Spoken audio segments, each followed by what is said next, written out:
Hello, Mr. Kazia.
What is one?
All right. Ladies and gentlemen, we are back with yet another program of the Red Tag Media ladies and gentlemen.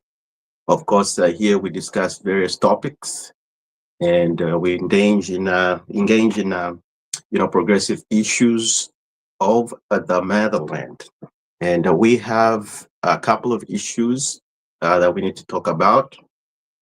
First and foremost, the most burning issue is, of course, the bumper harvest. And what are the implications? What are the implications of the bumper harvest? What do Zambians going to benefit from the bumper harvest? And what are the implications to the economy? And also, we're talking about the trip that it's news worldwide, where Ramaphosa had to visit the United States. Cyril Ramaphosa is, of course, the president of South Africa.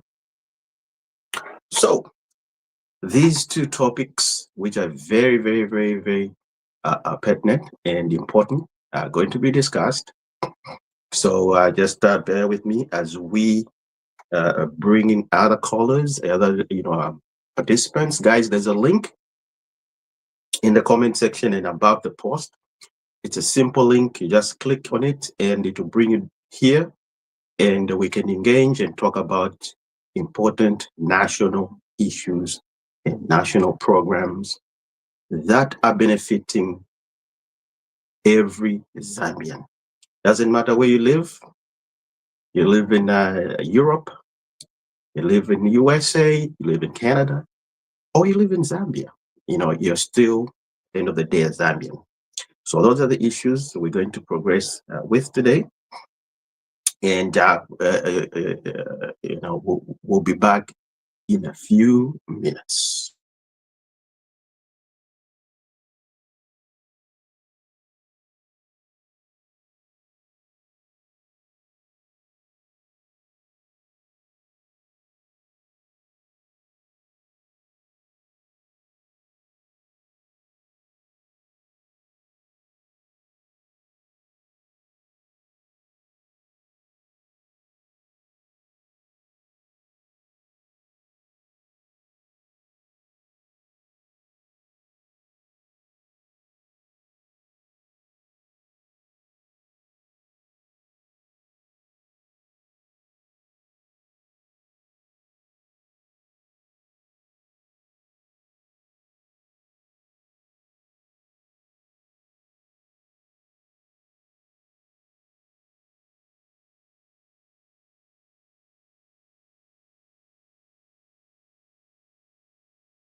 Food security and support agriculture diversification, the Zambia National Service (ZNS) has officially launched a fish harvest project in Chikabo Chiefdom of Gwembe District, Southern Province. The initiative is not only aimed at ensuring food availability, but also at creating jobs for locals who are being trained to manage operations. Defense Minister Ambrose Mfuma, who officiated at the launch, said the project is projected to produce over 600,000 fish annually, making it a major contributor to national food reserves. Shows that veteran folks have experience in addressing national fish demand. Yeah.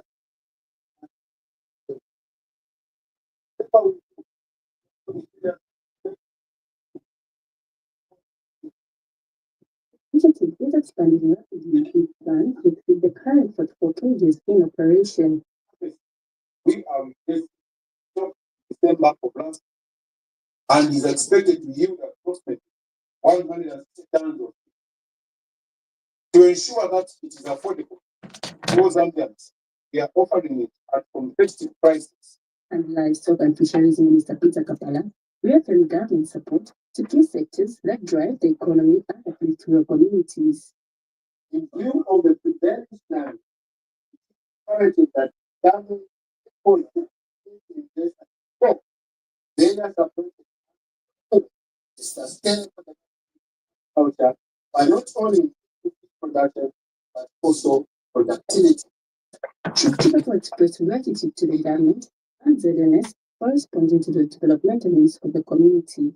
New Gold government has introduced what they call loans.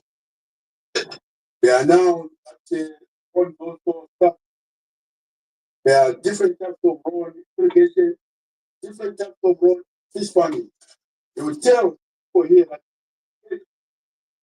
loans. With the fish harvest project now fully underway, the people of Gwembe look forward to new opportunities and a stronger role in contributing to national food security. Karen Walker, the NBC News, Gwembe District, Southern Province.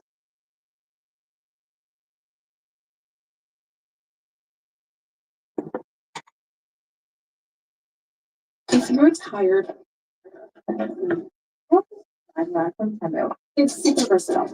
It's doing anything from pasta to fruit and vegetables. Done.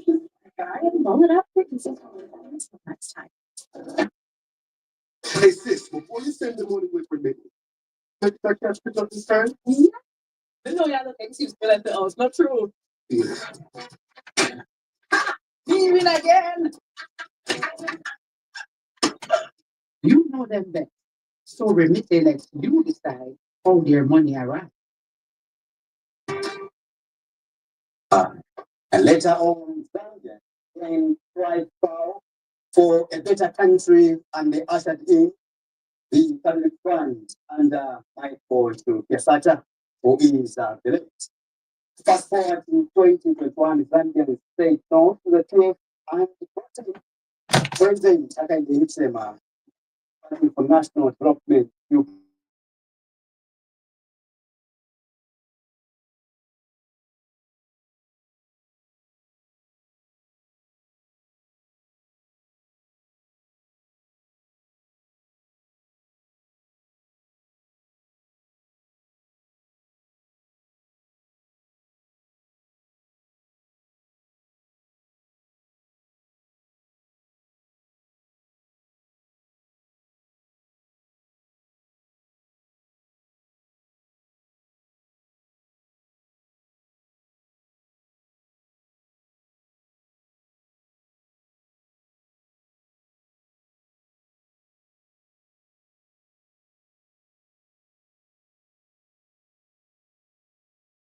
And of course, I'll begin by the good thing.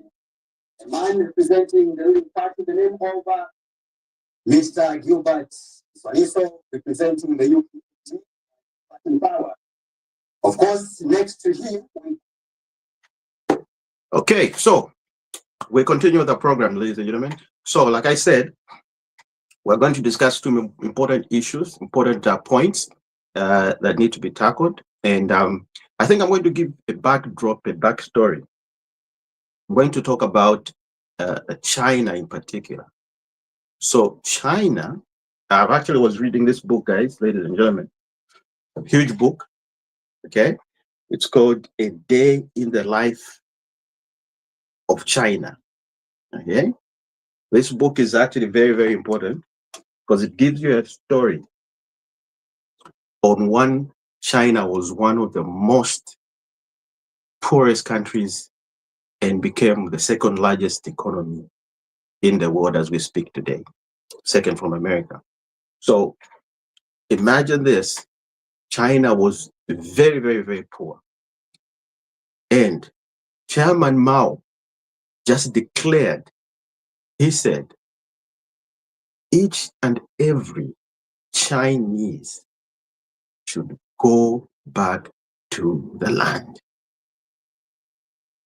That's all he had to say. And people, they looked within themselves to say, you know what? I don't mind. You know why? Because I am hungry and I want to eat. Now, in the same vein, when the president of Zambia, Hakainde Hichilema, came up and said, go back and till your land. Okay, instead of complaining, hunger, the price of meal is high. Start farming. Even a small little garden at the back of your yard. Grow a little bit of maize for yourself. Okay? That's how the revolution of agriculture started in China. It's the same thing. It's the same way.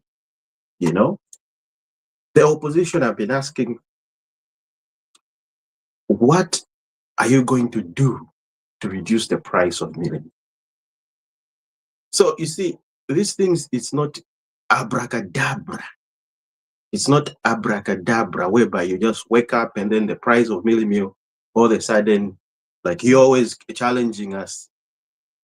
You know, you say, oh no, you're always challenging us to say, yes, can you give us the 50 a kwacha per bag millet meal you promised? Now, at the time when the president was promising, okay, just 1 minute, I need to bring in somebody. Well, just give me 1 minute, ladies and gentlemen, I'll be back.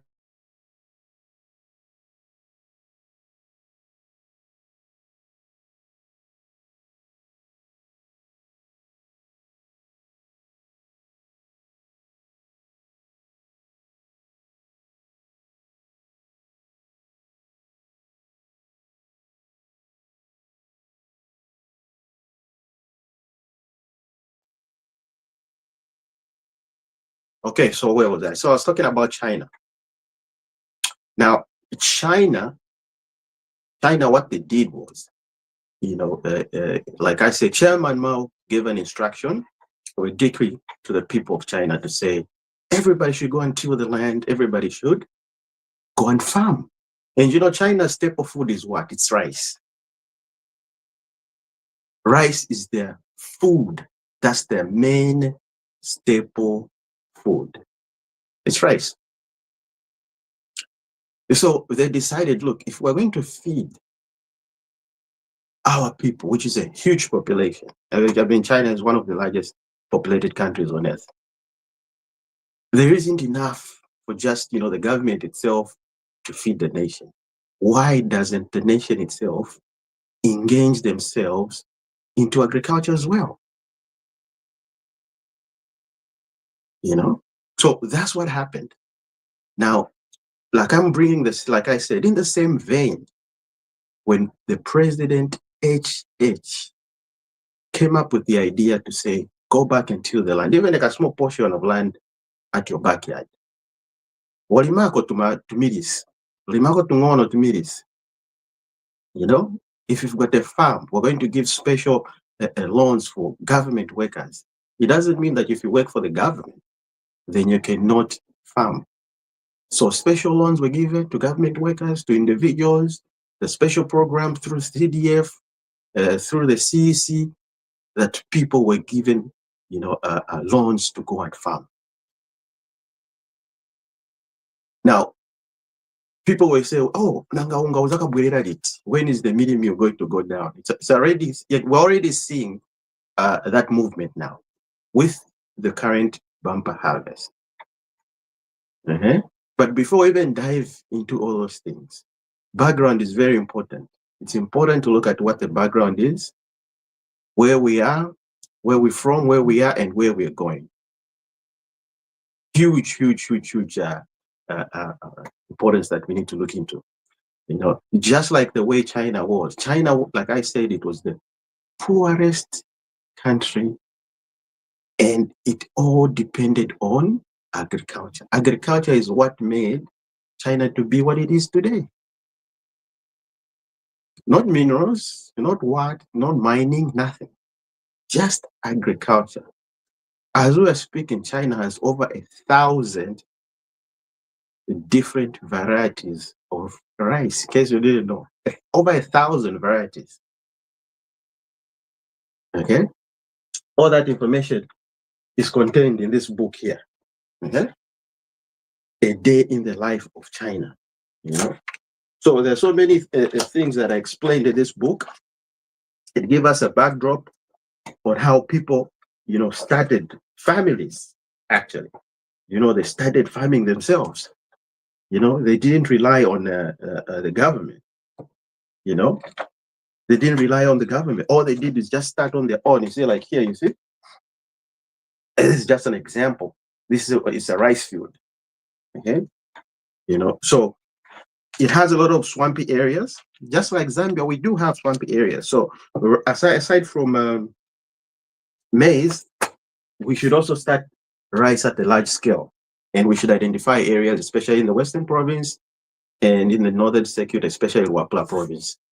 There's a lot of land that's ripe for rice. So now, back to maize. Okay, it is now believed we have over 3.6 million metric ton of maize as we speak. There's a bumper harvest of about 3.6 million. And already we're seeing shops, they're reducing their prices, they're reducing here and there. And it's going to reduce even further. This is just the first step, because it's not abracadabra, like people would say. It's not abracadabra, It's something that you actually have to put certain measures in place for it to happen. Okay, because people were just wanting it immediately. The president gets into power, immediately, boom, minimum 50 watts. No, I mean, it doesn't work like that. It doesn't work like that, because you have to look at, okay, where are we now? What are the factors? Why is maize? Why is the minimum? What was it? It was over 130 that time, 100 over too close to 2. Sometimes it was even reaching up to 250 at one point. But the maize was subsidized. That's why when we came into power, it was at 130, because the rest, the government was eating that other portion.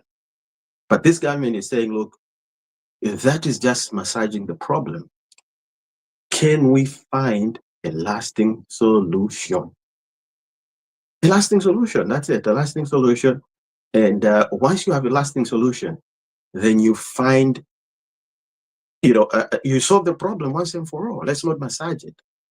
Once and for all, you solve it. One, fertilizer, which is one of the inputs that's actually needed in farming. Zambia now, for the first time after independence, okay, we all know that we had nitrogen chemicals, which has been defunct for many, many years. Okay, it had old machinery. It couldn't even produce to a level where it would cater for the whole, for example, Lusaka. So a company called United Capital Fertilizer came into play. And we came with a big solution. D-compound is now being manufactured in Zambia as we speak and being exported to neighboring countries. We were relying on importing the fertilizer. So the price of fertilizer was very high. Now, that gave that farmer, the local farmer, a good price for fertilizer. Instead of buying that expensive fertilizer, we all know how expensive it was, we were now given the opportunity to just have that fertilizer at a priced, that every farmer can afford. You see? Secondly, there's phase 2 of the same plant. They're making a urea plant. So decompounding urea will be specifically be produced in Zambia. Aside from that, nitrogen chemicals, like I said, I mentioned it. Nitrogen chemicals now has received new machinery. And everybody, like there was a post here at Redtagmedia, everybody was giving kudos to the current government for doing that, because that company has been defunct for a long time. And it's our own national treasure. It's our own thing. When that was formed, that was time of President Kaunda. There was a vision there, and we need to carry that vision. Governments have gone, governments have come. Nobody really looked into it. As we speak, new machinery is being installed in nitrogen chemicals. So those are the measures. Before minimum comes down, you need to put in place certain measures. So this is just the beginning, a start. And that 1 minute, oh man, this man is failing to go ahead.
Sorry for that, ladies and gentlemen, for that breaking in transmission. Yeah. So, like I was saying, where was I? Okay. So we need to take a leaf from China. We need to take a leaf. If Zambia is going to be one of the largest producers of maize in sub-Sahara Africa, we need to take a leaf from China, because China is, is a leading, rice manufacturer in the world. And that's all they started with was just rice and agriculture. Now, ladies and gentlemen, we got the former PS Chanda Gazia, who's come to join us. Welcome back, Kazia. Are you there, Kazia? Oh, thank you very much. And I don't know if I'm too late or not, but thank you very much for having me. Okay. No, you're welcome. You're welcome, as usual. So yeah. So like I was saying, I was just giving a backdrop. I don't know if you were listening, but I was giving a backdrop on why China is the largest power, or is the second largest economy in the world. And I was saying, like, China, the only thing they started with was agriculture. And Chairman Mao at that point gave an instruction to say everybody should go down to the land. So I was saying, in the same vein, that's what HH has done as well. He gave instruction to every Zambian to go and farm.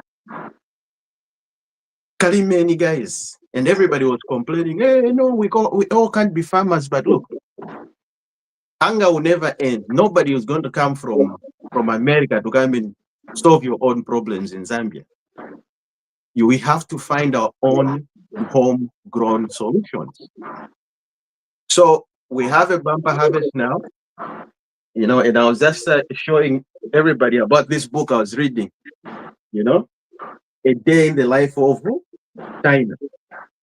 A very interesting book.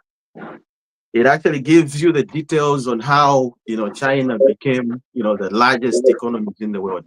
So I don't know your take. What's your thoughts on the bumper harvest? What's your thoughts? Is it a good thing? Was it expected? Like, what's your thoughts?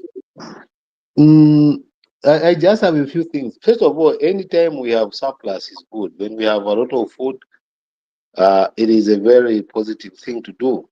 But the question is that, is this a projected bumper harvest, or we already have this bumper harvest in stock?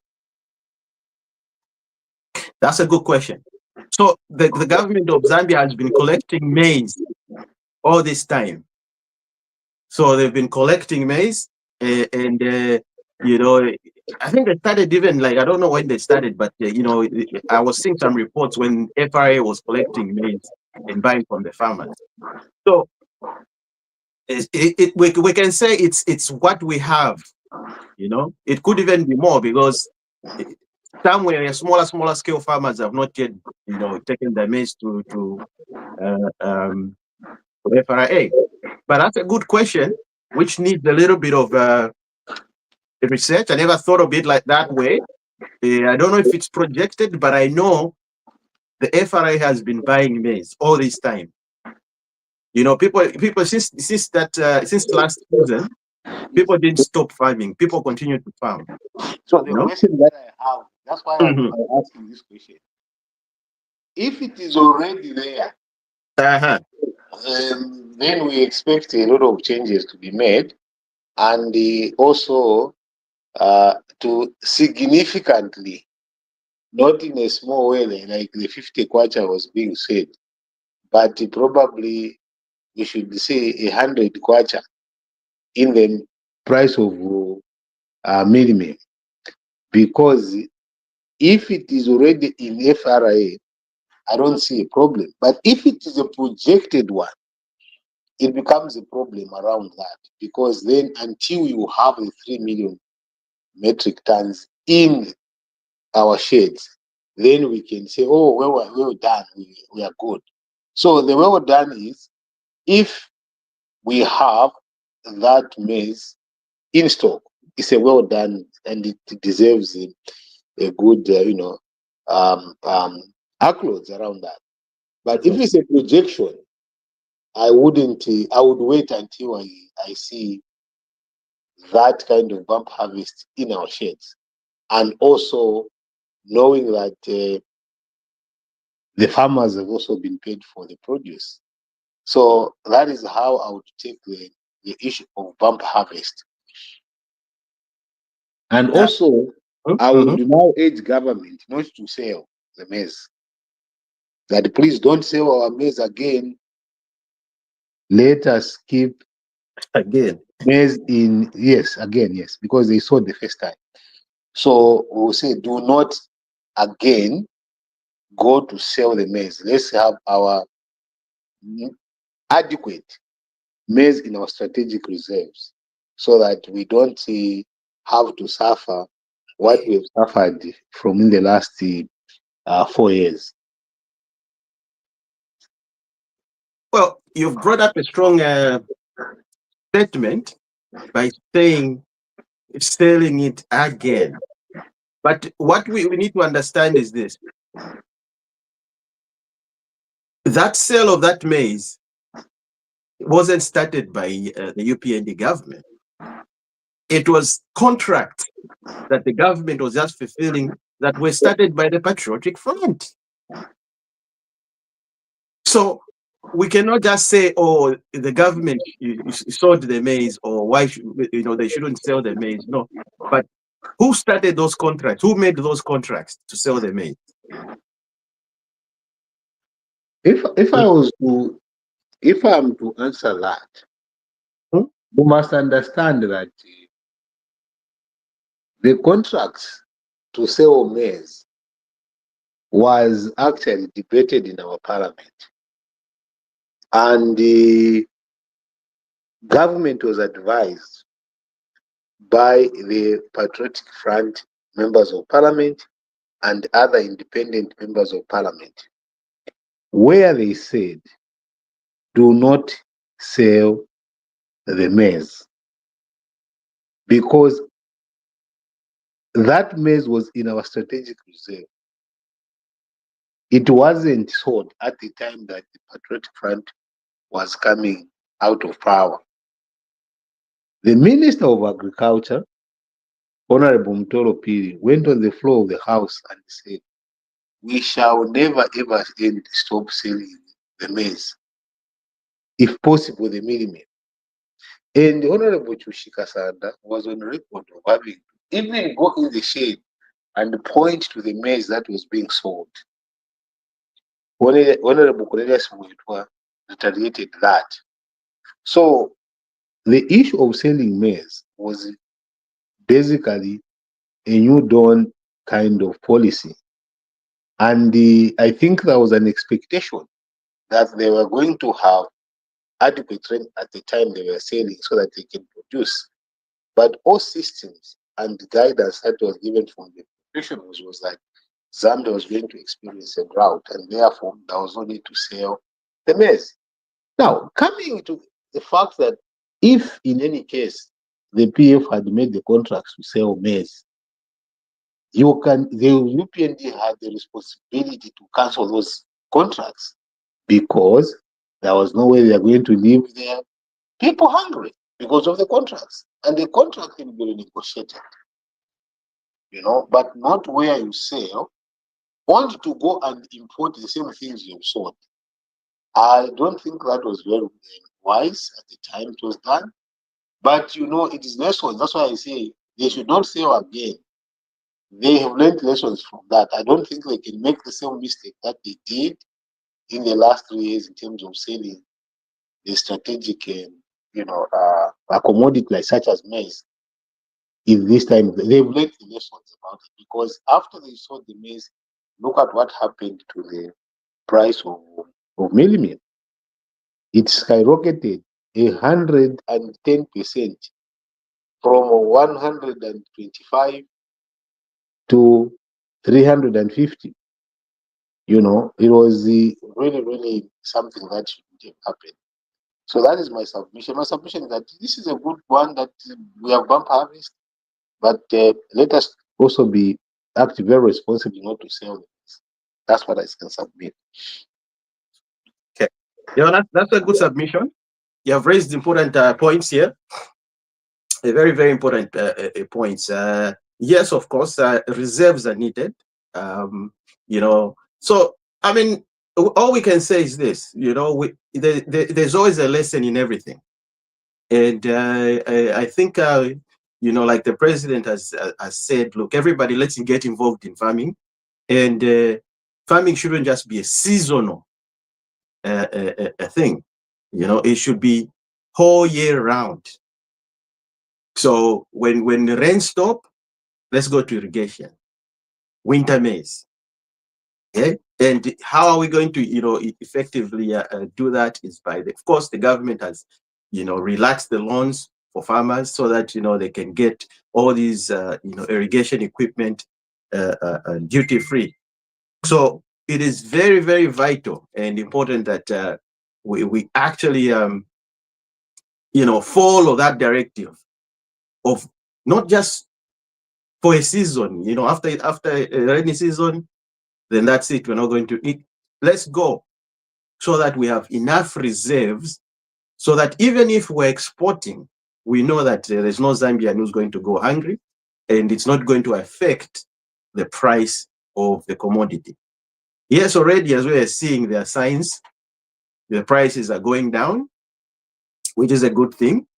And you know, I mean, it is something that's huge for all Zambians, and everybody's excited, everybody's happy, and you know, some of the people are not happy that we're going to have a bumper harvest, which is very unfortunate. And I ask myself, well, are you a Zambian if you're upset that we now have a I'm not bumper sure. harvest? I'm not sure that if there's anyone who has said I'm not happy that there's bumper harvest. There's some Zambians, especially in the patriotic front. Who has said that they're not happy in the patriotic front? No, I can't specify a person, but you can tell by the way they are talking. You can tell by the way they are saying these things Mm. Mm. and the way they are analyzing this issue. You know, Oh, so instead of giving a pat on the back of government to say, look, I think you did a good move. You know, you encouraged farmers, even though, you know, they had made losses in the last season, but you came up with certain strategies and mechanisms to make sure those farmers are encouraged to till the land again this season. You yeah, know?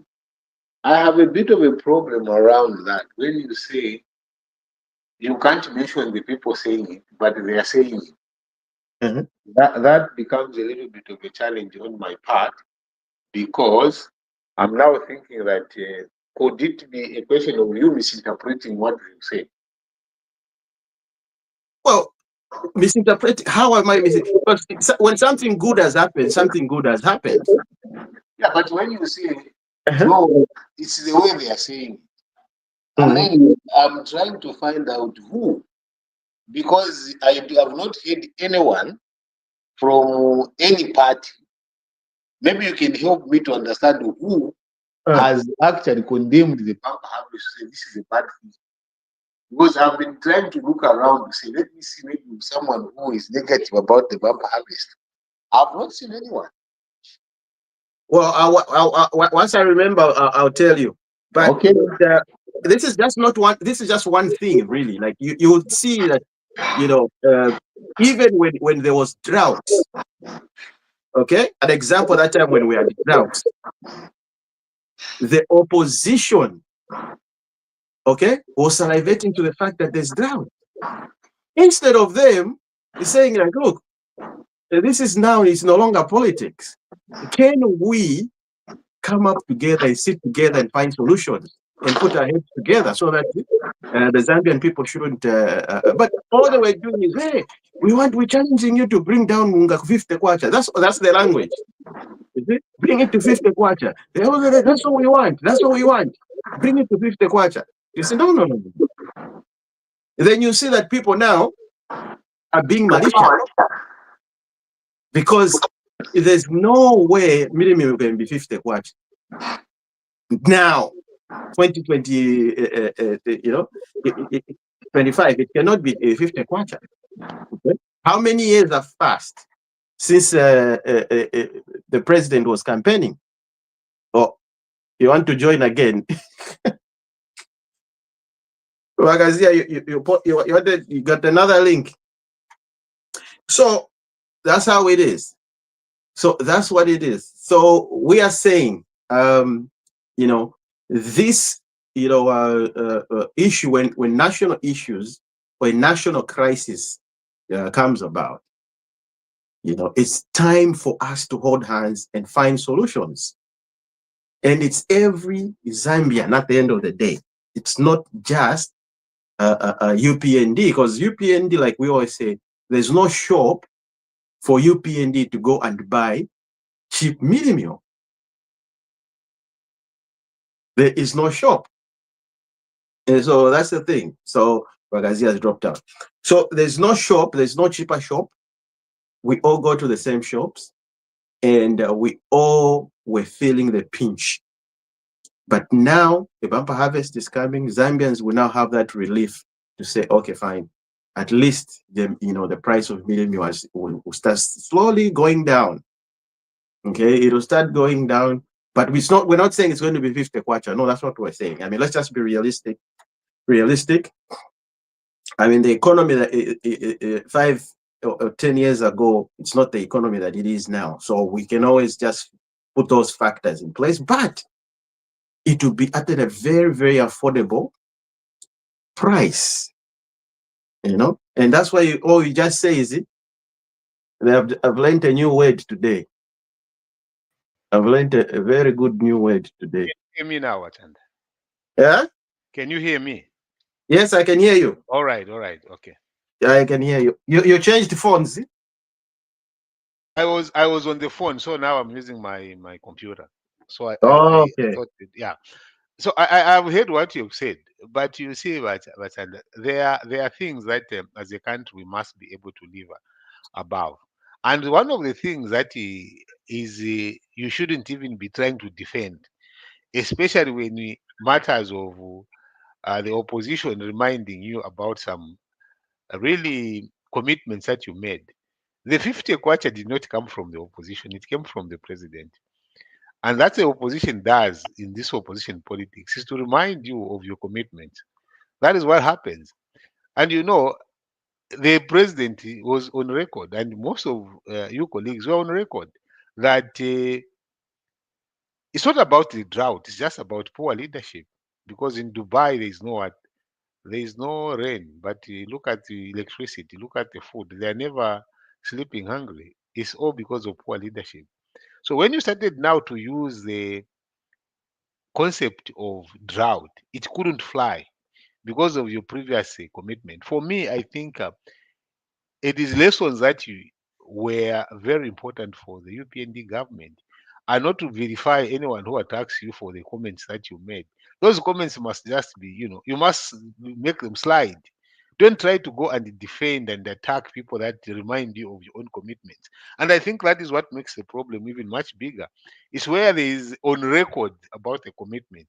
And then when people say, but this is what you said, then you kind of you tell them that they are bitter even when these things were said without any due influence on the people that were saying it. I have heard quite a lot of things that are said, but when people are held accountable for what is coming out of their mouth, then it comes kind of becomes a problem. So the issue of the drought, the issue of the bumper harvest, we must look at, okay, the bump harvest is good.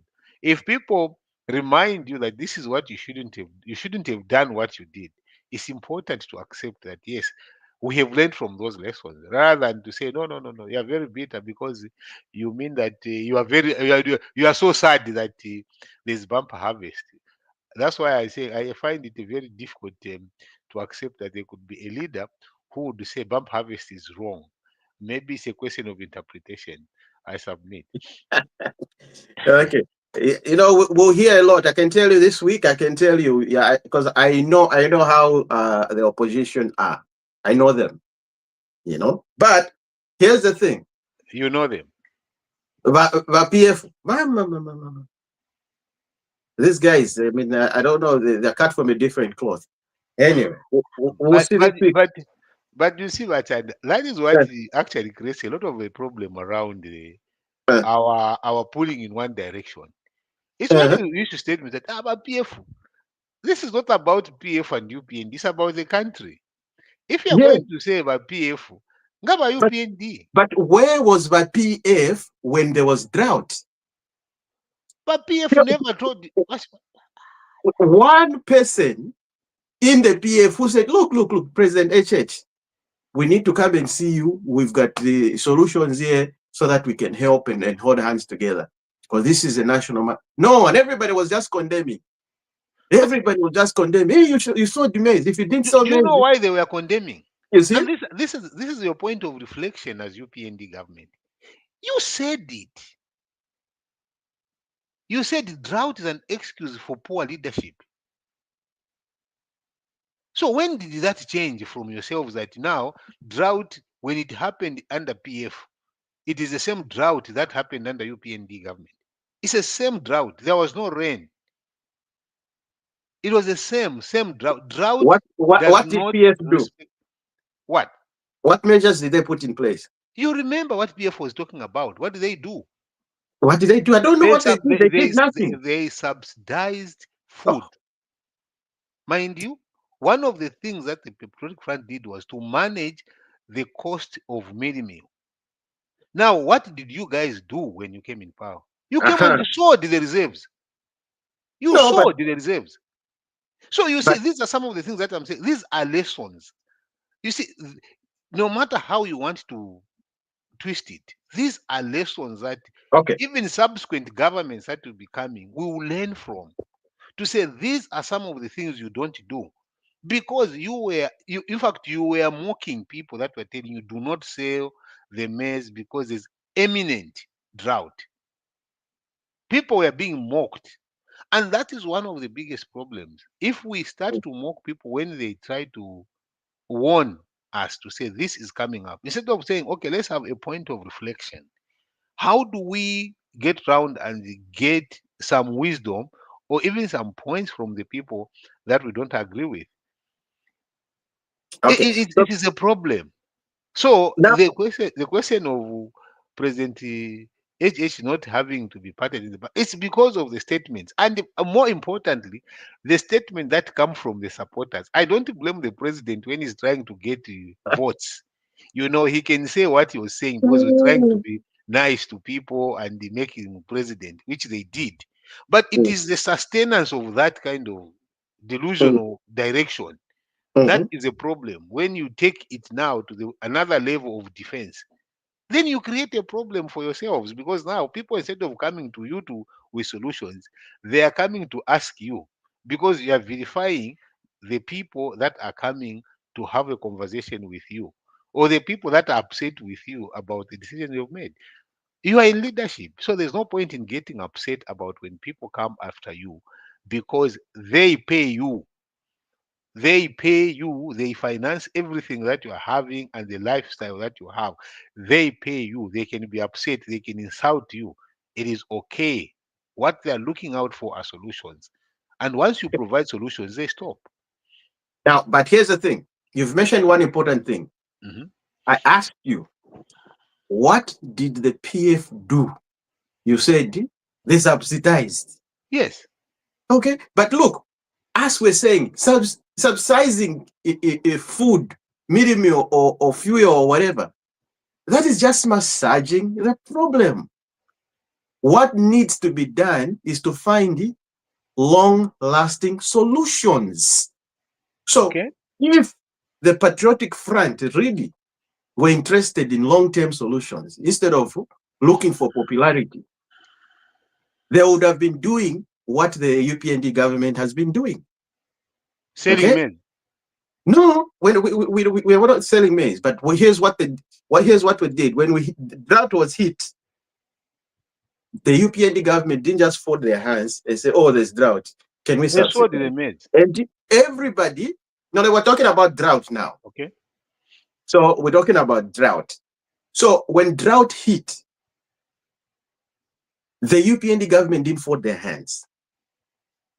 But what did we get from the opposition? Like I was saying, there's nobody who said, look, can we hold hands? Can we do this? Can we do this? All what the opposition was saying is subsidize, subsidize. So us as a UPND, we're like, look, yes, we can subsidize, but for how long? Are we solving the problem? What if another drought hit the next season? Then what? So we are saying, can we find lasting solutions by one, creating a manufacturing plant, United Capital Fertilizer, that's producing locally made compound D. Second phase, it's about to be completing the urea plant right now, right there. So urea and D compound locally produced. Number two, are you kwenyaring? Ni kwenya, kwenyu. I'll be able to make a submission.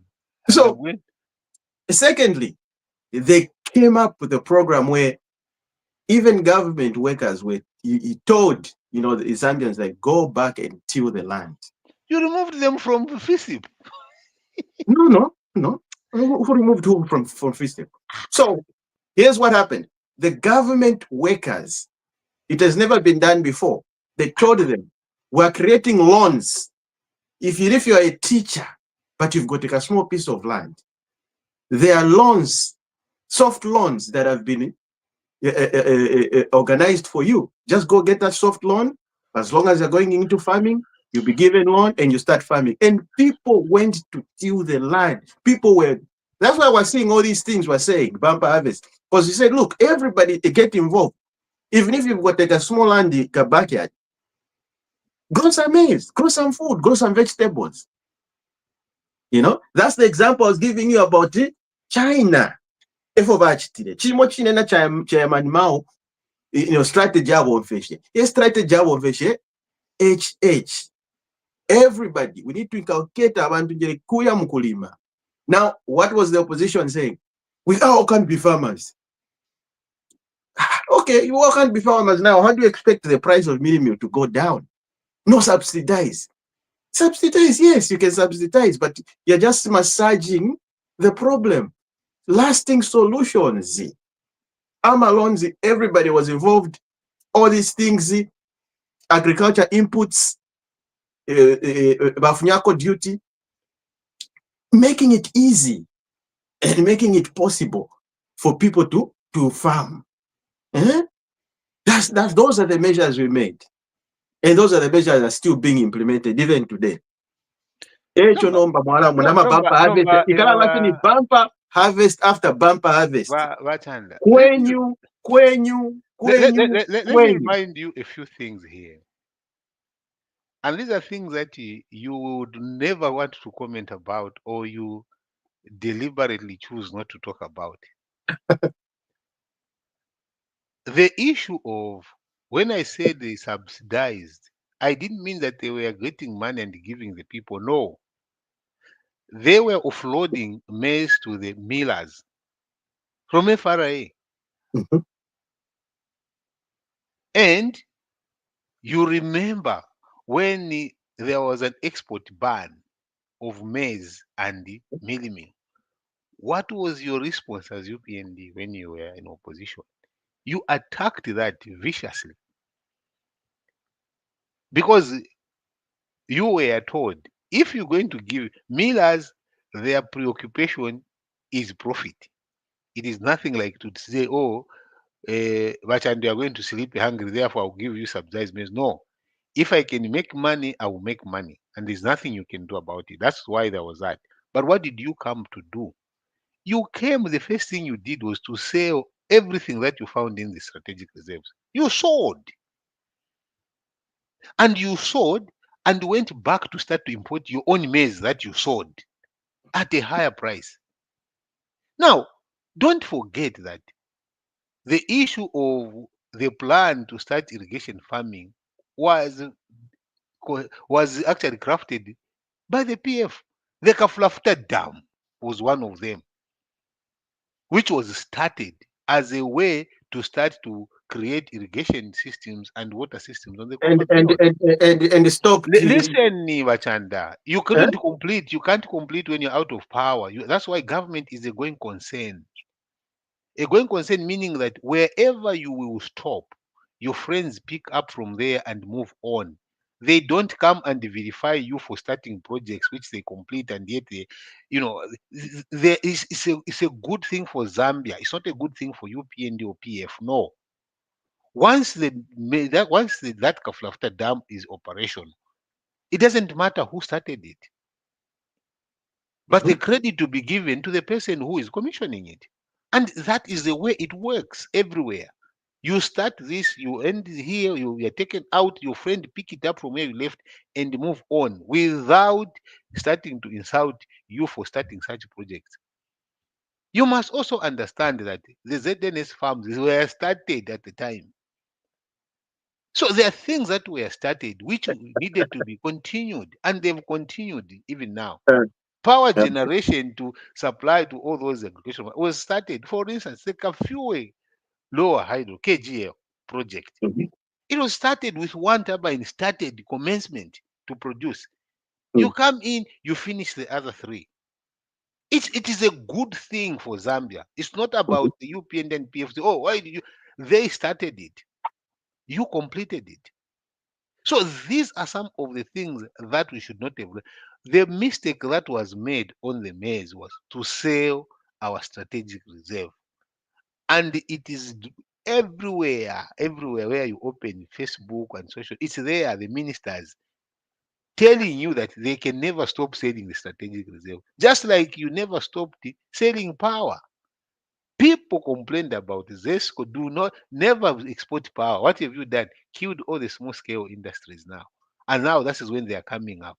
So it is important that these elements and these good things that started during the Patriotic Front and rolling into the UPND, they are continued.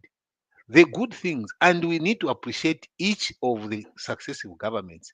And but when there is something wrong, we must all say, apa mwachita mwarufyanya. And when you are told that, it's not to start verifying people that have told you now become villains. And that is one of the things that has created a big problem in terms Yeah. of us moving together because Okay. we are always fighting instead of pulling together. You are always condemning your Uh-huh. friends. You are not Okay. angels. No, Machina. Okay. Point taken. Point taken. We'll come back to that one. Point taken. But let's welcome Bachtumba. He's broadcasting live from Zambia. Bachtumba, just introduce, brief introduction.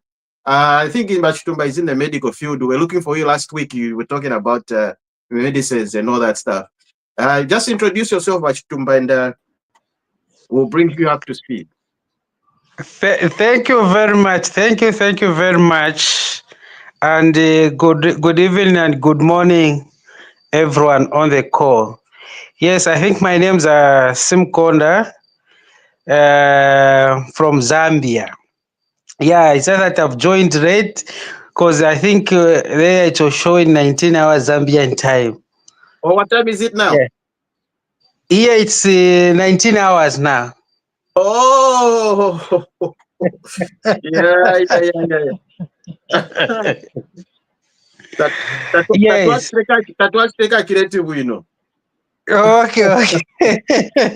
It's So my I was phone. there now by 19 hours. I think I'll join, but I find that it's already on. I think it's 1 hour. Uh, It's 1 hour now. Yes. yeah, that's okay. So we're still discussing the first topic. Of course, we discussing about the bumper harvest and Yes. the implication. How is it been going to benefit our local people? For every Zambian household, how is it going to affect them? How is it going to affect the economy? Are we going to see a price reduction? So we're just touching on those issues. I don't know. Just give us your input on that. Okay, thank you very much. I think yes, I can add on that one. Yes, I think it's good and it's a blessing. I think to Zambian and to every Zambians. I think this year we are having a bumper harvest. Yes, I think this bumper harvest was supposed to have it last season, but because of the drought, yeah, it's affected us. I think as Zambian, I think there's something that we have to learn. Zambia is not an island, it's a country, and Zambia is not in heaven. It's here on earth with a lot of problems and challenges. And sometimes you have to go through these same challenges as a country, then we pull through. So as we come together and work together, we can achieve anything that we want or anything that we wish to do. Yes, maybe where we're coming from, yes, we know people complain about the meal and everything, and then we had a drought. Also, things it was not good. It was bad. Yes, but it's a time. It's a phase. So there's one thing that we have to understand. I think there's a lesson that we have to learn. Yeah, I know others they used to say no, the current government sold all the men's whatever. I think should be there's a reason why it's the current government sold that men's. Mhm. Yes, and it was in the good interests of the country, and no one wished to have that drought that we had. No one wished, but it just came. So now I think you have to learn something from this, Andy. We have to move on. And also, thanks to the president, I think he emphasized everyone, let's grow. I think that is the way to go. We have to participate in everything. If we want Mhm. to see any growth in this economy, every Mhm. Zambian will have to Mhm. participate and contribute. That's the Mhm. only way. But finger pointing, it will not help us. Blame game, it will not help us. But unity, contribution, come together. We are going to manage, and we are going to pull through.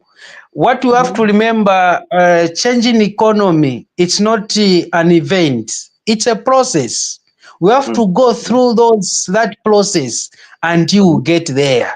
It's not something that no, today this it will happen like this. No, we're expecting this. Yes, we have a lot of expectation, but everything that we want is not an event. It's a process. So the moment we understand that we have to go through this process, from Mhm. this process we are going to get this, and then things will be okay. First of all, we have to look on the inputs when it comes to the agriculture.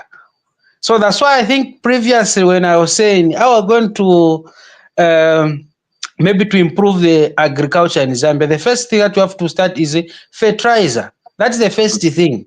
So the time when we say we add the first capital, that fertilizer plant, Yeah, and also United States nitrogen. Capital Fertilizer. Yes. Yes, and also Mhm. nitrogen came in. Then I said, yes, this is in a good direction.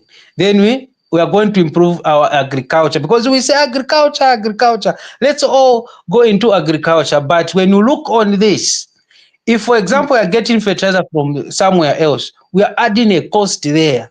So what are we expecting the meal to come down? Definitely no. By the moment we start producing fertilizer locally, from now locally, if we take it now to at least a provincial level, which means the price of meal that we complain about, it will come down. We are going to have a lot of maize. It will come cheap.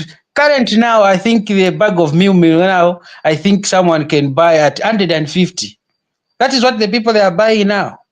It's 150 kwacha. So which means now the price of meal definitely will come down. So if we, for example, like if we last year, if maybe we had enough rain, today as we are talking today, the bag of meal could be somewhere like 150, 90 kwacha, somewhere there. Mhm. So again, our prayer is again next season also to have a good rain. So which means we are going to have enough maize. I think that is what I can add on. Thank you. Thank you very much, Wasim Konda.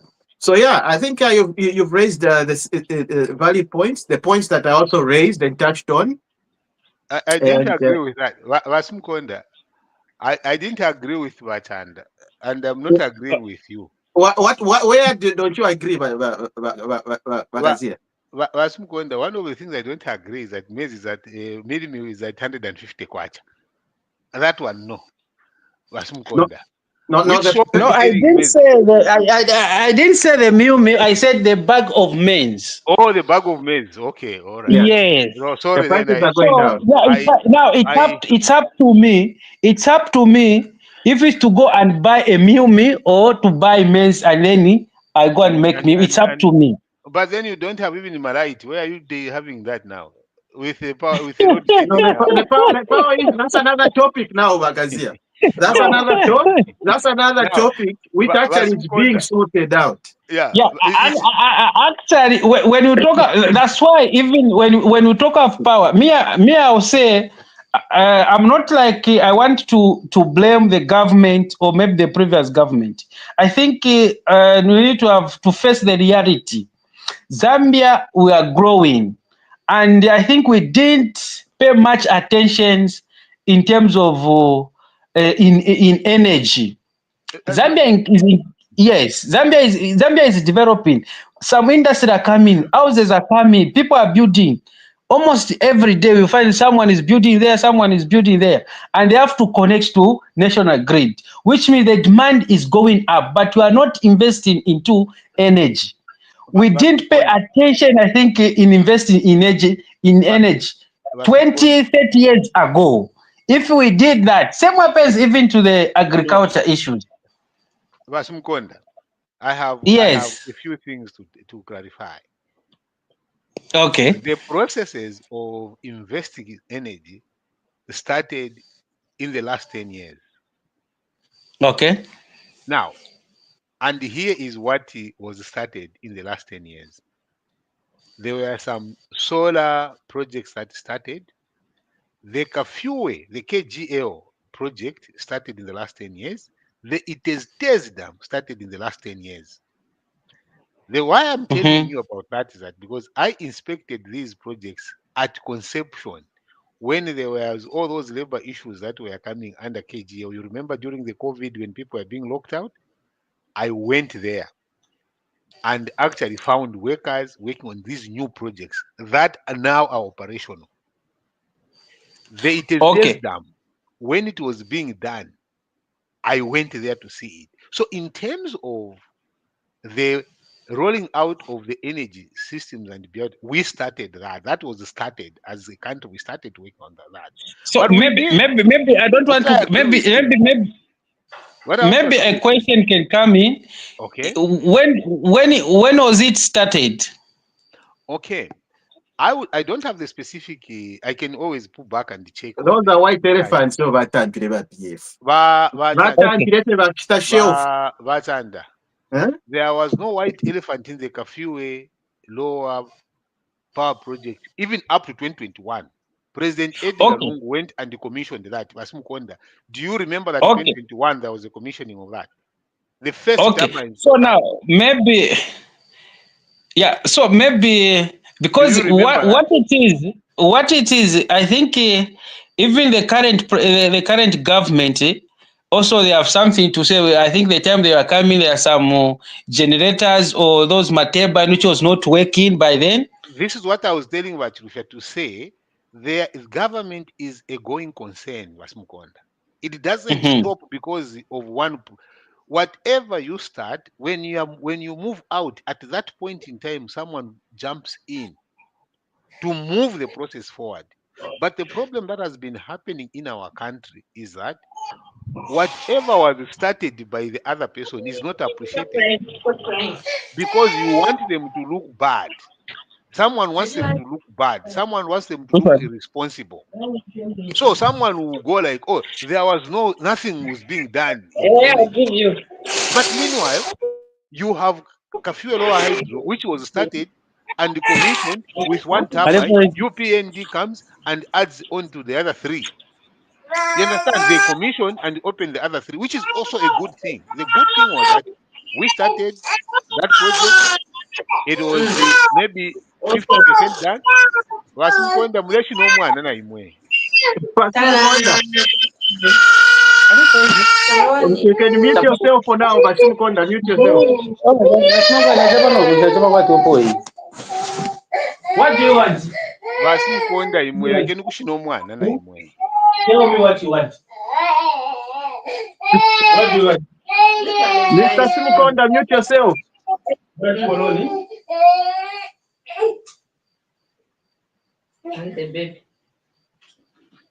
Vasimukonda, can you mute yourself, Mdara? Vasimkonda. Mute yourself. We can hear the baby screaming. Ushavale kuva Vasimkonda kwena. Tavale kuva Vasimkonda. Baleshi nomwana Vasimkonda. Okay. Muleshi nomwana shuwa. Alefwa Poloni. Vasimkonda imwe. Yeah. So you can continue with what you were saying. So I want him to say, because this I explained to you, but and then probably the other viewers that are listening, the other listeners that are following up. Vasimkonda, are you back? Yes, I'm back. Lekeni kushina omwana Vasimkonda. No, I forgot to buy something for her. I thought maybe it's late. We already have. Okay. So what I was saying, Vasimkonda, was government is a going concern. When you come out of power at a certain point, even UPND has a 10-year strategic plan and what they would want to see in 10 years. If they are voted out in 2026, what happens to the people that come in? They are not going to throw everything that the UPND started. And it would be politically naive, in my opinion, to come and say, oh, nothing that they started. For instance, if they finish the road, the Ndola, the dual carriageway from Lusaka to Ndola, if it's completed and it's operational, then someone cannot come and say, oh, nothing was done in the road sector. No, something has been done, and that must be appreciated and say, okay, this has been completed. But what comes after? You see, what comes after Vasimkonda is what I was saying. The energy systems in Zambia was started in the last 10 years. Certain projects were fully operational, complete. For instance, the Tez was done complete. But you could see that they were also affected by drought. The drought of 2020, 2019, I think 2018 there. And that is what I was challenging Wachanda to say. When the drought happened and people are talking about load shedding and the power changing, what was the current government saying? It's lack of leadership. It wasn't because of the drought. If we understood at that point in time that the drought in 2019 has the same effect like the drought in 2022 or 2024, 2025, it is the same drought and the effects are the same on power generation. The effects are the same on agriculture. It doesn't change. And this is why I say, when you come and decide to condemn your friends for agriculture policy, when you know there was also a drought, when you know also that there was less power generation at the point in time, then you want to come and say, no, us now, the times have changed. No, they've not changed. Instead of us pulling together and say, okay, in that year, the same effect of drought is the same as now, because this is the same effect, this is the same drought that we are working on. Now, coming to the energy sector, like I said, Bachanda, is that it is important to build on, but not to verify what your friends have done. No, we didn't do it. Nothing was done. Me, I don't like that word, nothing. When even one thing was done, when someone says nothing was done, it's not just right. So this bumper harvest, again, I told Bachanda, if it's a projected one, I will reserve my comment to say, okay, let me see how many tons of maize we actually going to have. But if the 3 million is there, I said it's kudos to government. It means that the irrigation system has worked. Maybe it means that maybe the commercial farmers have responded in a way that now has brought these, the maize to the levels, the maize to the right numbers, metric tons in terms of tonnage. you know. So this is what I would want to have a conversation around. But to come and say, oh, the Patriotic Front never did anything on the agriculture, oh, the Patriotic Front never did anything on energy, is a disservice and it's not right. Okay, so otherwise this issue will not end. But what we're simply saying is this: the UPND, when they start programs or projects, they start them and they finish them. And this is just in the 3 years. 3 years, few months, give or take. Okay? The PF was in power for 10 years. What did they start and they finished, Wachanda? Good question. Very, very good question. Very, Huh? very, very good question. Now, as we are speaking, Pachisamba, Panaba Panga, a solar plant. It's going to be commissioned, I think, next end of this month. What It'll be what is commissioned. what is the output of production there? We're looking at over 100 megawatts. 100 megawatts, isn't it? Yeah. Okay, So go ahead. now there are so many of these projects because the main aim is to add about 1,000 megawatts of power on just renewable resources, not hydro. Forget about hydro. We're Why looking should at I forget about hydro? no. I'm just saying the aim is 1,000 megawatts on alternative sources of energy. So that's just one plant. There's so many plants going on. Secondly, Mamba Collieries is building another 300 megawatts of core energy, which will be in completion. Okay? So all these things are in place.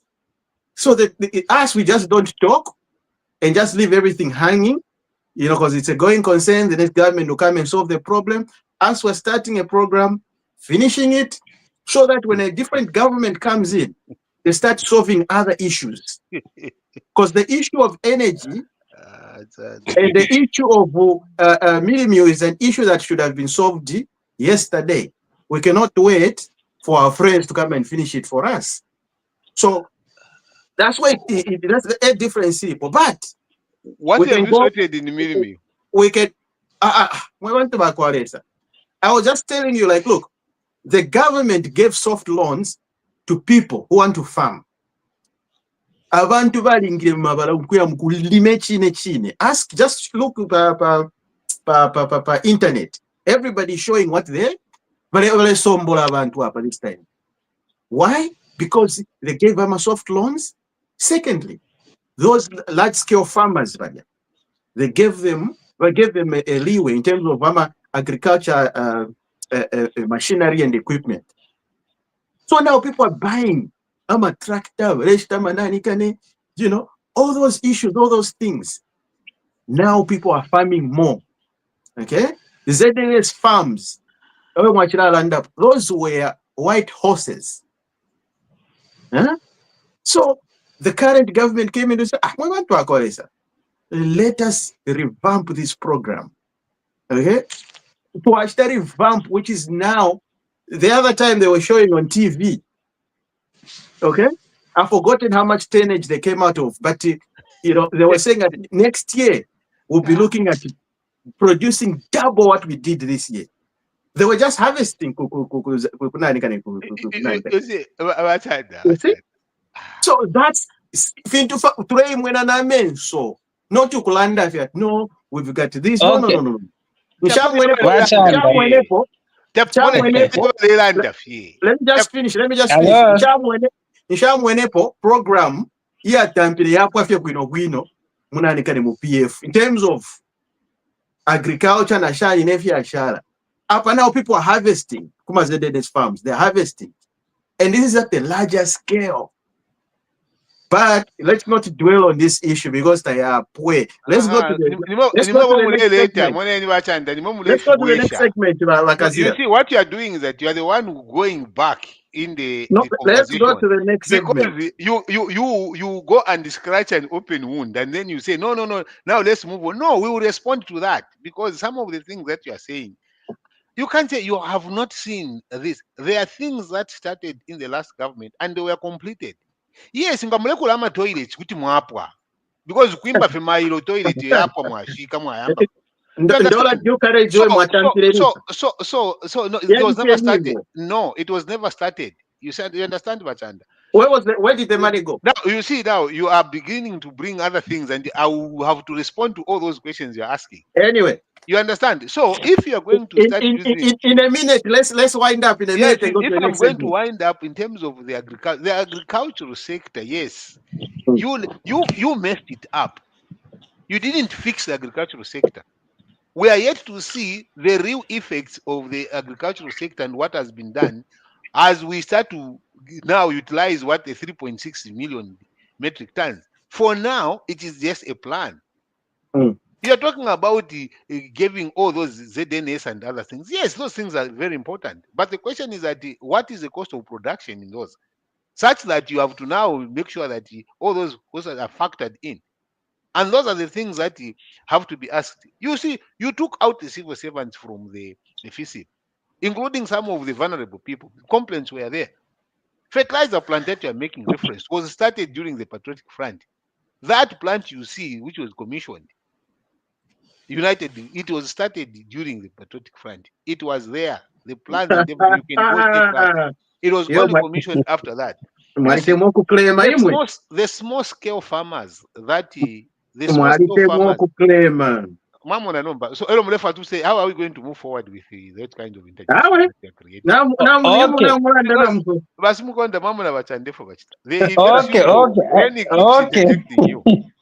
I don't know how you I think we have to give a credit where it's due. Yeah, when you look on the part of agriculture, I think from where we are coming from, first of all, agriculture, we have to make it as a business. For example, me, I want to go into agriculture. What am I going to look of? First of all, I'll start with the agriculture inputs. Then I'm going to talk about labor. Then now, let me talk of the price of a bag after harvesting. Am I going to make a profit or no? So you find that there's a time those farmers, they stopped growing maize. They went into soya beans because that is why there was money there. So also that contributed to that. All those are the contributing factors. We didn't put agriculture as the business because you find, I think the price of maize by then it was, I think, should be 150 somewhere there. I'll go back. I think should be maybe during 1 hour. I think it was 50 something. It increased. It went to somewhere like 90 somewhere there until it reached to 150. So now when you calculate the farming inputs, the labor and everything, and also the money that you get after selling, it was less. So also demotivated a lot of farmers. Now they started looking now, which crop am I going to grow so that I can make money? It was soya beans because the price was good. So now a lot of people shifted. So now when UPND came, they increased the price. That's where now people shifted to say, I think the price of maize now it's good. The soybeans price went a bit down. Unfortunately, there was a drought which came. Now this time around also people contributed. And also when you talk of FISIP, government cannot give everyone FISIP. That is not possible. Yeah, I've even seen it. I think a lot of people are talking about, no, we are giving fertilizer in medals and whatever, everything. I think there's a point which you are not understanding in this, especially these cooperatives. You find that maybe a cooperative, they are about, for example, like 10. In that 10, it's only maybe 5 who are getting fertilizer. 5 are not getting. Then now, instead of those 5 to go and to get that fertilizer, they will start sharing among themselves. Then now the blame will come to the government. No, they are giving fertilizer in medals, but actual sense is not in fertilizer. So that those people 5, when they stopped getting fertilizer, the other one when they will start, also they will continue sharing. Why it was happened like that? It's a capital. A lot of people, I think, had no capital to start. That's why now they end up of starting sharing. But when this loan comes now, the loan came now, it's up to me to see the loan. I'll see, okay, I think I can get, if I manage to get, I think I can farm on this and I'll get something like this. Also, it's also added as advantage to the farmers as an option to go with that. So which means now agriculture now is coming as a business. Thank you. Okay. All right. Okay. Okay. Vakazia, before you come in, we've got Danny Litwaniso. Dr. Danny's joined us. He probably forgot the time today. Welcome, Mr. Danny. Yeah, I forgot, and then when I realized, I said, "Oh my goodness! I hope they have not closed yet. They have not run away yet." I just anyway. So Yeah. good afternoon, everybody. Yes, I guess you're talking about maize bumper harvest. Exactly. We're just about to wind up, but I think we'll give this time to you because we've already spoken and exhausted the points. I was about to give my submission, which would have happened that Vadan would have also taken into consideration my submission as he's making a response. Unless you want me to come and give 1 minute, Vakazia, so that Vadan is giving a response, he can be able to maybe factor what I'm going to say. Okay, just 1 minute, and then let's give Vadani also. You will see Vasumkonda has brought a lot of things here, and which I agree with. You see, first of all, words matter. What you say before you aspire for leadership matters, and how it affects the people that you're going to lead. There was issues of people having the sufficiency in terms of fertilizer at the micro level, at village level, at household level. There was a very big promise of 8 bags. What was seen is that people ended up sharing in medas. There was also a very clear-cut issues to do around the drought prediction by the Southern Africa with gurus that were there. And the presumption was don't sell the maize. The maize ended up getting sold. People protested, parliamentarians and everyone else. It didn't happen. Actually, the maize ended up being sold. And now we ran out of maize, where we now started again importing the same maize we sold it to Tanzania. Aflatoxins issues came in, and all hell broke loose. But then government talked about that, okay, they're going to finance it in a different model. And that different model was obviously to bring the private sector in and make, these people produce. And now we are hearing of a 3.6 million tons. And that is why I was talked about that. The 3.5 million tons, if it's a projection, personally, I told you, and I've said that I'll wait to see it in our sheds. If it is Mr.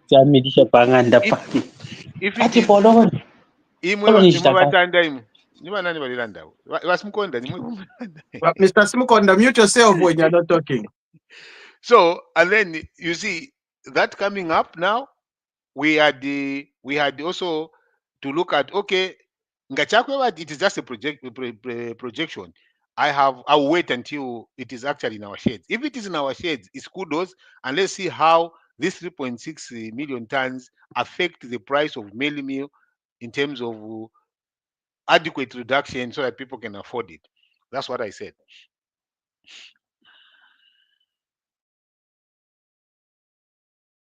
Okay, Mr. Danny, you can now give your submission on the matter so that all right, we go to the next segment. Okay, to me, Bachandakazia, the 3.6 million tons, the way it's done, there's a course at UNZA, okay, School of Agriculture, how you estimate produce that you're going to harvest. This is actually the lowest number that you are going to get. Mm-hmm. This is the most conservative estimate that you do when you get an production estimate, okay? So it will even be more.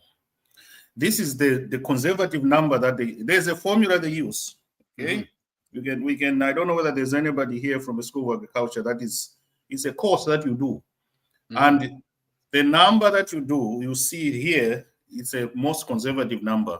Most likely it's going to be more than that. Okay, so the estimates are quite precise. We are now in a modern world where we don't just look at whatever. There are methodologies that they use, which have been proven scientifically and whatever. Anyway, that's the thing. So I don't doubt when the records come from, we have educated professors and all this type of that came up with this. I don't doubt them. It will happen, unless there's a catastrophe that will one day again have something. So my challenge is, in terms of tonnage, I don't doubt our statisticians and all that have come up with that. Now, my only thing that I want to point out here is, yes, we're going to have good harvest, definitely, than drought that devastated the country. But we should look at the challenges of storage, because in the near past history, we've had scenarios like this where we have good harvest, and then we again have no proper storage. I remember at one time, I think it was during Rupiah Banda or something, whereby the maize got soaked and everything like that. But I hope they have looked into the storage challenges that we've had in the past and destroying our bumper harvest. The other thing that we need to look at with this type of good season is the illegal export of our products. I hope people are going to realize, Zambians especially, is going to realize that, please, let's not feed our neighbors because of our, what can I say? Let's not export to Malawi, Congo, and all that, because we want to make more bucks. Oh, really? That is temporal. You're going to get the money today. And I like you, Madan, for that. Can you say that again? I didn't hear that. What? What you've just said again. I missed that. What we I'm should trying not do to what? say, what I'm trying to say is to advise our citizens that the money that we can get, it's a free economy. First of all, every citizen that did not get a loan from, remember, when they get these fertilizer and seeds and all that, there's a contract they sign that they have to sell the product to the government or something like that. But there are those who grow their own maize without any getting money, whatever. Those are free, and even the ones that sell to the government, they can sell to the government a certain amount, and then they can do whatever they want to do with their product. That's clear, okay? Nobody's going to stop anybody from marketing their maize to anybody. That is okay, okay? You are free to do whatever you want to do. But let's bear in mind that we have one country called Zambia, okay? So money is easily, you can get money by exporting maize to Congo and get more money out of your maize and all. That's fine. But in the end, are we looking at, let's be patriotic in one way or the other. Let's be patriotic. Let's not sell, let's sell the money to the neighbors, and then we remain starving later on. So we have learned in the past that this happens and it shouldn't repeat itself. All right. So, and the other thing that I want to do is the millers as well. The millers, they should also help the situation in the sense that there's a tendency sometimes for the millers to buy maize in bulk and store it somewhere else so that they cause an artificial shortage, and then them start milling and making a lot of profit out of the product. So they can cause artificial shortages. They're very smart people. They can buy in bulk and store it somewhere and then cause an artificial shortage so that the mini meal price can go up. This should bring our mini meal price a little bit lower for the people to afford. I just hope everything is gonna be getting better and better as we proceed throughout this year. It's a good thing and everybody's happy. The Zambians had the president call to do, even those in cities, I'm told, they produce 1 hectare or 1 acre behind their homes with maize, which is very, very good. And I'm told nowadays you don't need to be a commercial farmer to benefit out of this. Just a small little acreage behind you, and the millers will give you breakfast, just like any other breakfast meal that you can have now. There's no more mugaiwa. If you don't want mugaiwa, that's fine.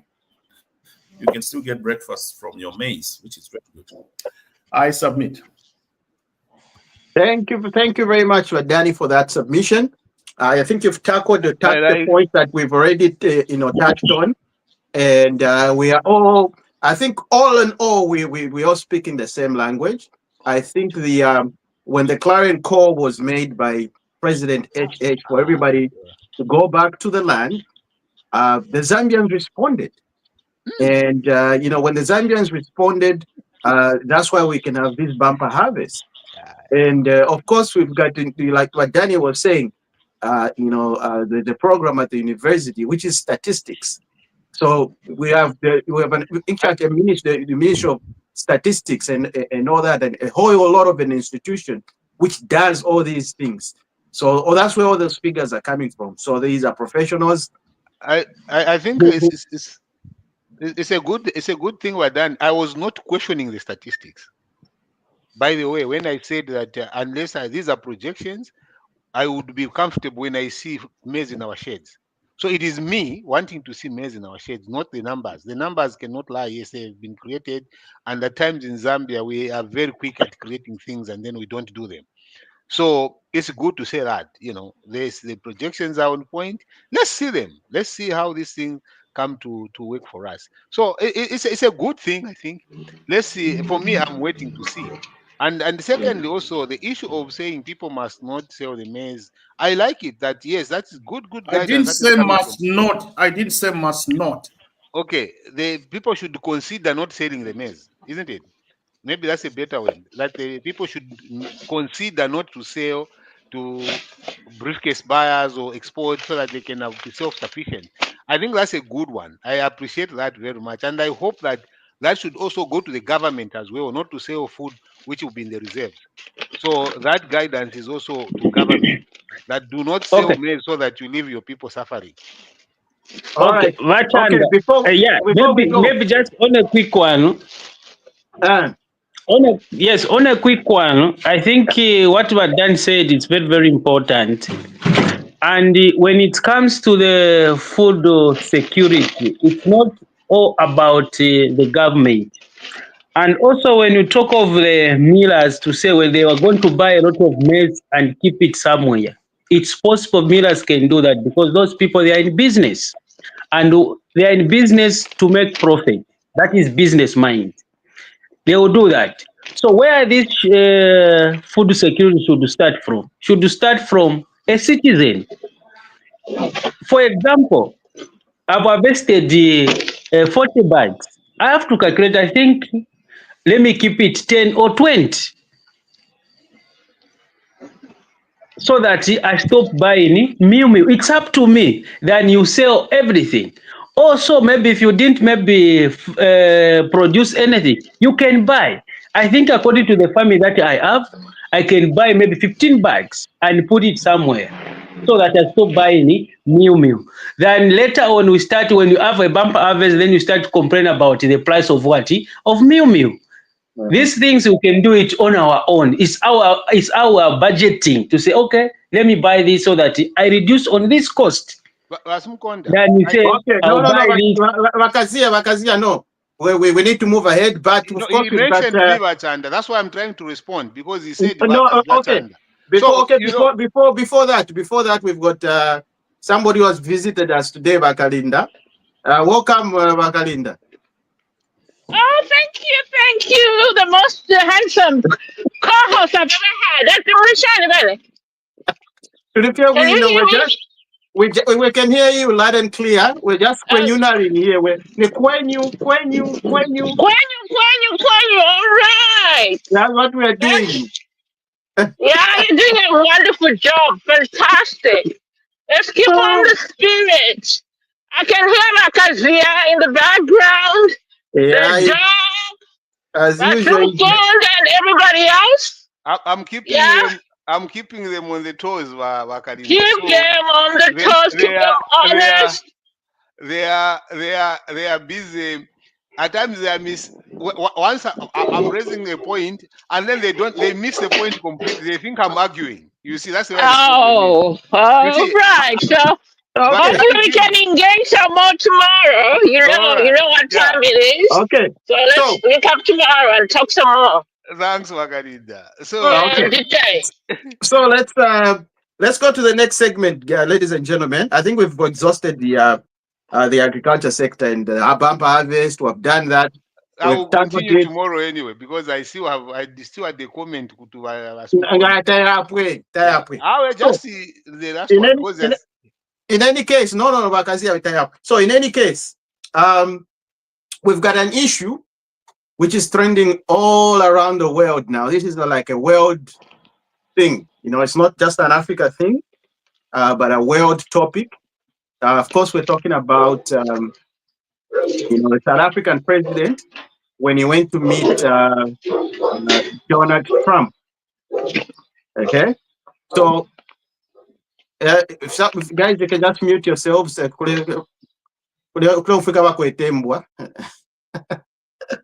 Yeah. So the president of South Africa, Cyril Ramaphosa, went to visit Donald Trump.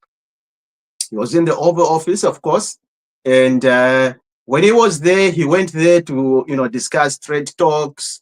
Of course, he discussed some Kanama sanctions, and that were given. Of course, South Africa was on that huge list of where you say, look, they were first to hit to say, we're not going to be giving you aid no more. And this came on the backdrop on a story that Donald Trump had. Okay. And I believe the person that spearheaded this story, people can correct me if I'm wrong, is his right-hand man now. Elon Musk. Elon Musk, who's a South African billionaire. We know him, Starlink and everything. I think the issue here is some information was given to Donald Trump to say white farmers are being killed in South Africa. These people that own land, they've been killed. They know there's a genocide there going on. I mean, the way, it was presented to him was like, oh, there's a genocide and everything. So when Cyril Ramaphosa went there, he sat down with Trump. He thought it was just going to be a breeze. Then he was hit by surprise with it. That story. It looked like it was properly, organized, because he was like, oh, can you turn off the lights? We want him to see. You see? So it meant that he was going to tell the whole world, like, look, this is what South Africa is doing to white farmers. So they turned off the lights, and what did we see? We're seeing people being, killed and all this stuff and all that, and information that's totally inaccurate, to be honest. But we're going to leave it to you guys to dissect it. But to me, what I thought was he was presenting information that was very inaccurate and not really, I don't know, he verified, to say the least. And sure, Ramaphosa was caught off guard at that point, and then he had to oh my God, what's going on here? So, ladies and gentlemen, maybe we start with the Vakalinda, since you are here today. It's ladies first. Of course, I'm a gentleman. I'll start with you. What are your thoughts on this issue?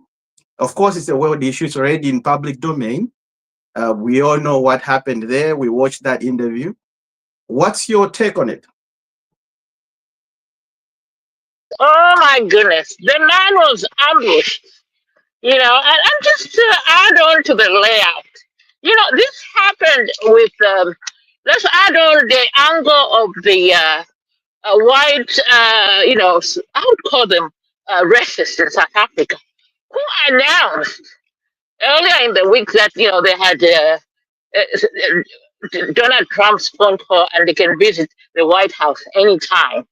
And in no time, you see the South African government, the American government, organizing it or chartering a private plane, to go and get about 58 of them to come and seek refuge in this country. It's just, what? We are living in very, I don't know. I don't even know what to say. It's just a very disorganized, dishonest way of living. That's what I want to call it, because at the end of it all, you have other South Africans saying, look, um, hey, this is not happening. We are farmers over here. We are not thinking of leaving. And those stories went viral from the BBC and just people, posting what they felt about the whole thing. So anyway, I mean, at the end of all, you guys, we know who we're dealing with. We're dealing with a man who lies every day, 100 times. I've stopped counting how many lies he has told us. And well, here we are. That's the way I feel about it. And I mean, I'm sorry that the Cyril Ramaphosa was put in that position, but he had a very good answer. If you remember, that stated that look, if any of the genocide was happening in South Africa, I wouldn't have come here with 4 cabinet ministers who are white. So Mm. maybe you need to talk to them and they'll give you their views. But of course, Donald Trump deflated. But I thought that was a good answer. And well, let's see what happens. That's my Mm. comment today. Well, I think but Danny sent me a nice video. Is it today or yesterday? He sent me a very nice video, which actually explains really what the whole lot of all that information or evidence that was presented before the world by the United States president. But Danny, maybe you want to elaborate on that one, because you sent me that. I watched it. I was like, whoa, wow. Yeah. So Trump definitely now has this technique of somehow ambushing his guests in that Oval Office. That thing was not on the agenda. But he got ready and he got prepared with all those photocopies and all this type of thing. It's now becoming something that is his ID, his identity now. So if you are invited to the Oval Office, just expect things out of the agenda to appear there. You will be ambushed with some surprises. So I think people now are learning that to say, okay, if I'm going to meet Trump, I'm not going to stick to the agenda. Something will crop up while I'm there. So you have to get ready. So anyway, Trump presented most of what he said were what he presented, those copies of people dying. Some of those were in Congo. Some of them were everywhere. That's why he was just throwing them on the table like quickly so that people can't read the headlines. But that video about the crosses along the road with so many people, Trump interpreted it as each cross you see there is a white farmer that has been killed, and these are people coming to pay respect to their loved ones. One of the person that was there when producing that video explained to the world what happened. He's a journalist. He said, I was there in this procession that was shown. That procession was basically it was a protest, not a protest. What do they call it? A march to make people aware of the violence that it takes place in the farming community. And that drive, it was not a walk, it was a drive. It wasn't a march, it was a drive through the farming community. There were so many robbers that were going in the farming community, harming. Most of the time they were killing black workers in those farms, not white people, black workers. So there was a lot when they go to a farm, these armed robbers would first kill the security guard and this and that and all that. So people that have been killed in the farming communities are not only white, it's blacks, mostly it's blacks. And then the owners sometimes would hide in the house. The white farmers would not even be killed. So, but they were making people aware of the robberies that occurred in the farming community. So they were driving from one city to another, and those little crosses have nothing to do with the number of people that were killed. It was just a symbol that people are being killed in the farming communities, and that drive included Indians, blacks, white, all the people participated in that drive through the farming communities. So it has nothing to do with the number of white farmers, because Trump said, you see, each and every one of those crosses symbolizes a soul that has been killed, white farmer that's not true. So it was an appeal by the community to say police should be patrolling the farming communities there because there's a lot of armed robbers, and they were not targeting white people. No, not at all. In any case, the people that were killed by those armed robbers in the farming communities of rural South Africa were blacks, not white. When they when they go to the farm, the first person they encounter is a security guard. They kill him, and then they go, hey, give us money, do this. So it had nothing to do with targeted white farmers. So that was fake. That was wrong. So that's what that video is all about. The guy who produced it, said he was part of that convoy. Yeah. So Vasim Konda, give us your 2 cents on this issue. Vasim Konda, are you there? But I wanted to give my view about Trump himself and Ramaphosa. I was just explaining the video there. So okay, go ahead. Okay, exhaust your point. My view about what Trump said and how Ramaphosa responded. First of all, I'll start with the Ramaphosa. I think Ramaphosa showed what I would call leadership. He was calm. Okay, he didn't really escalate the discussion, because Trump, what he likes to see what Zelensky did. Yes. He talks and you talk, and then that's when he gets excited. But Ramaphosa showed maturity. He never escalated though Trump was saying a lot of wrong things. He just kept his. I really like that calmness. He was very calm and didn't escalate the situation. He would have really made the situation worse, whereby they would start talking over each other and all that. But he didn't do that. He just was very, very calm. Secondly, Trump had one point which resonated to me when he said, of course, he called what's this opposition leader, Malema. He called Malema a government official who is, these are people leading the government official, senior government official.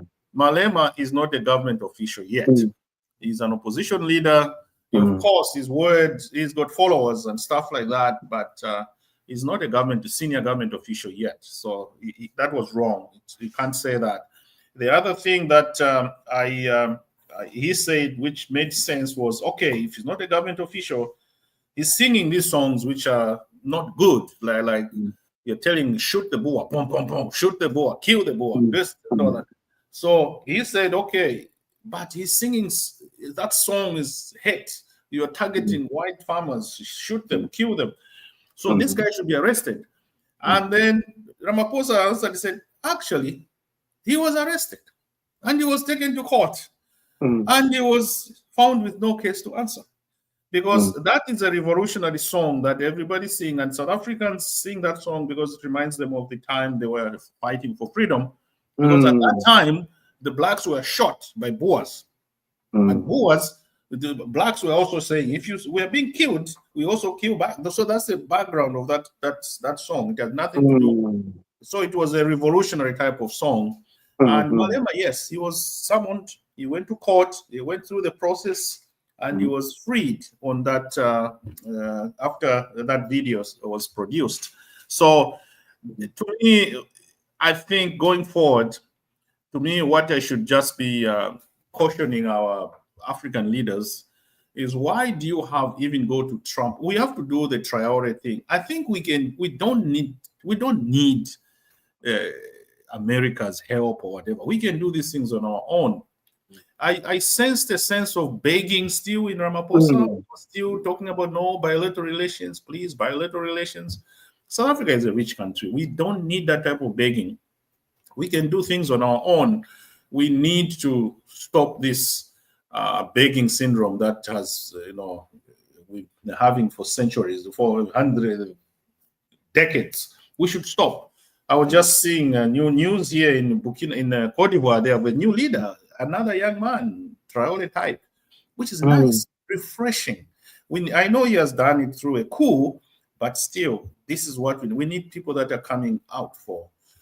Very patriotic leaders we need, because he showed that he still needs Trump. To me, that was something that I didn't like. He was still begging and begging and begging. I think we need to get away from that type of attitude as Africans. Thank you. You're welcome. Dr. Kazia?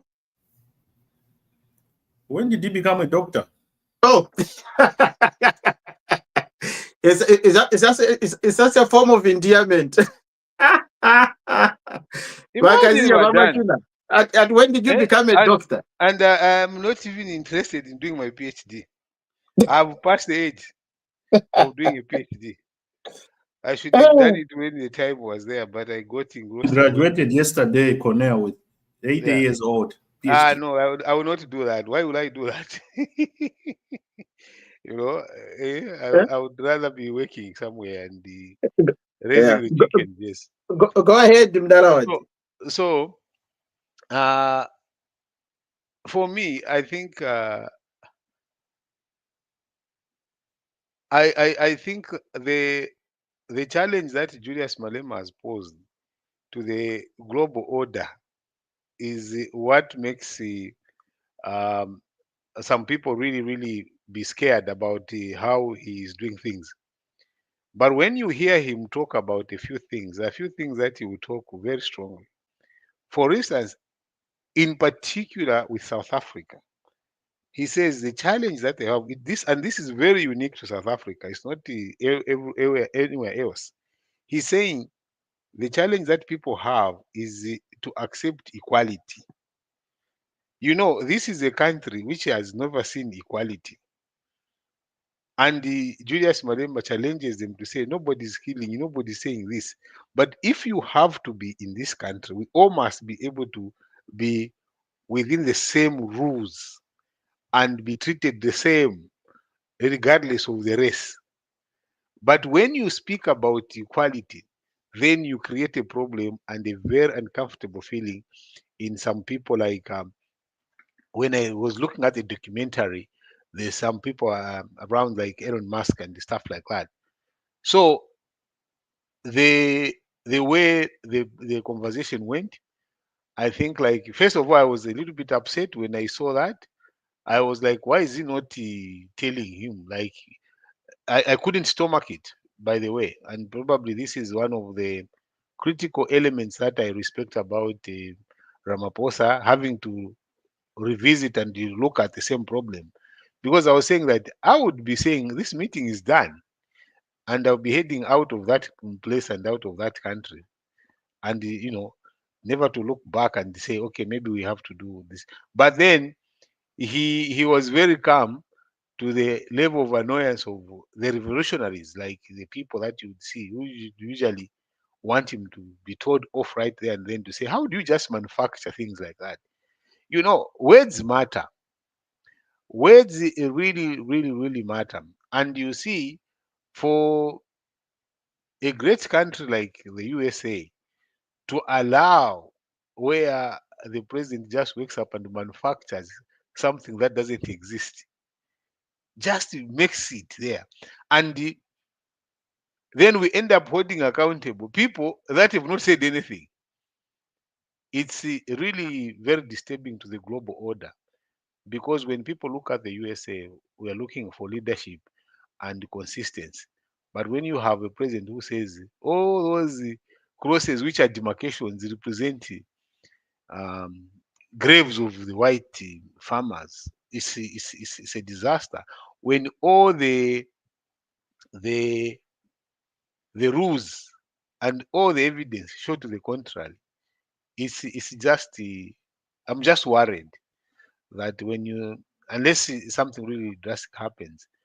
But I like it that Ramaphosa was very calm. He kind of answered and was like, "Oh, wait, I've never seen that. Where is that?" I like that, that sense of bring out people, and also maybe going with the team that he went with also kind of showed a different South Africa. But people must also understand that Julius Malema that he was talking to is a revolutionary guy, and all I was listening from him when I was listening to him this morning was that he is talking equality and saying, can we be equal? Can we have access to the same things that everyone else has? And if you have too much land, which was grabbed, why can't we have some of the land back so that people can be settled effectively and efficiently, and then we live together as one.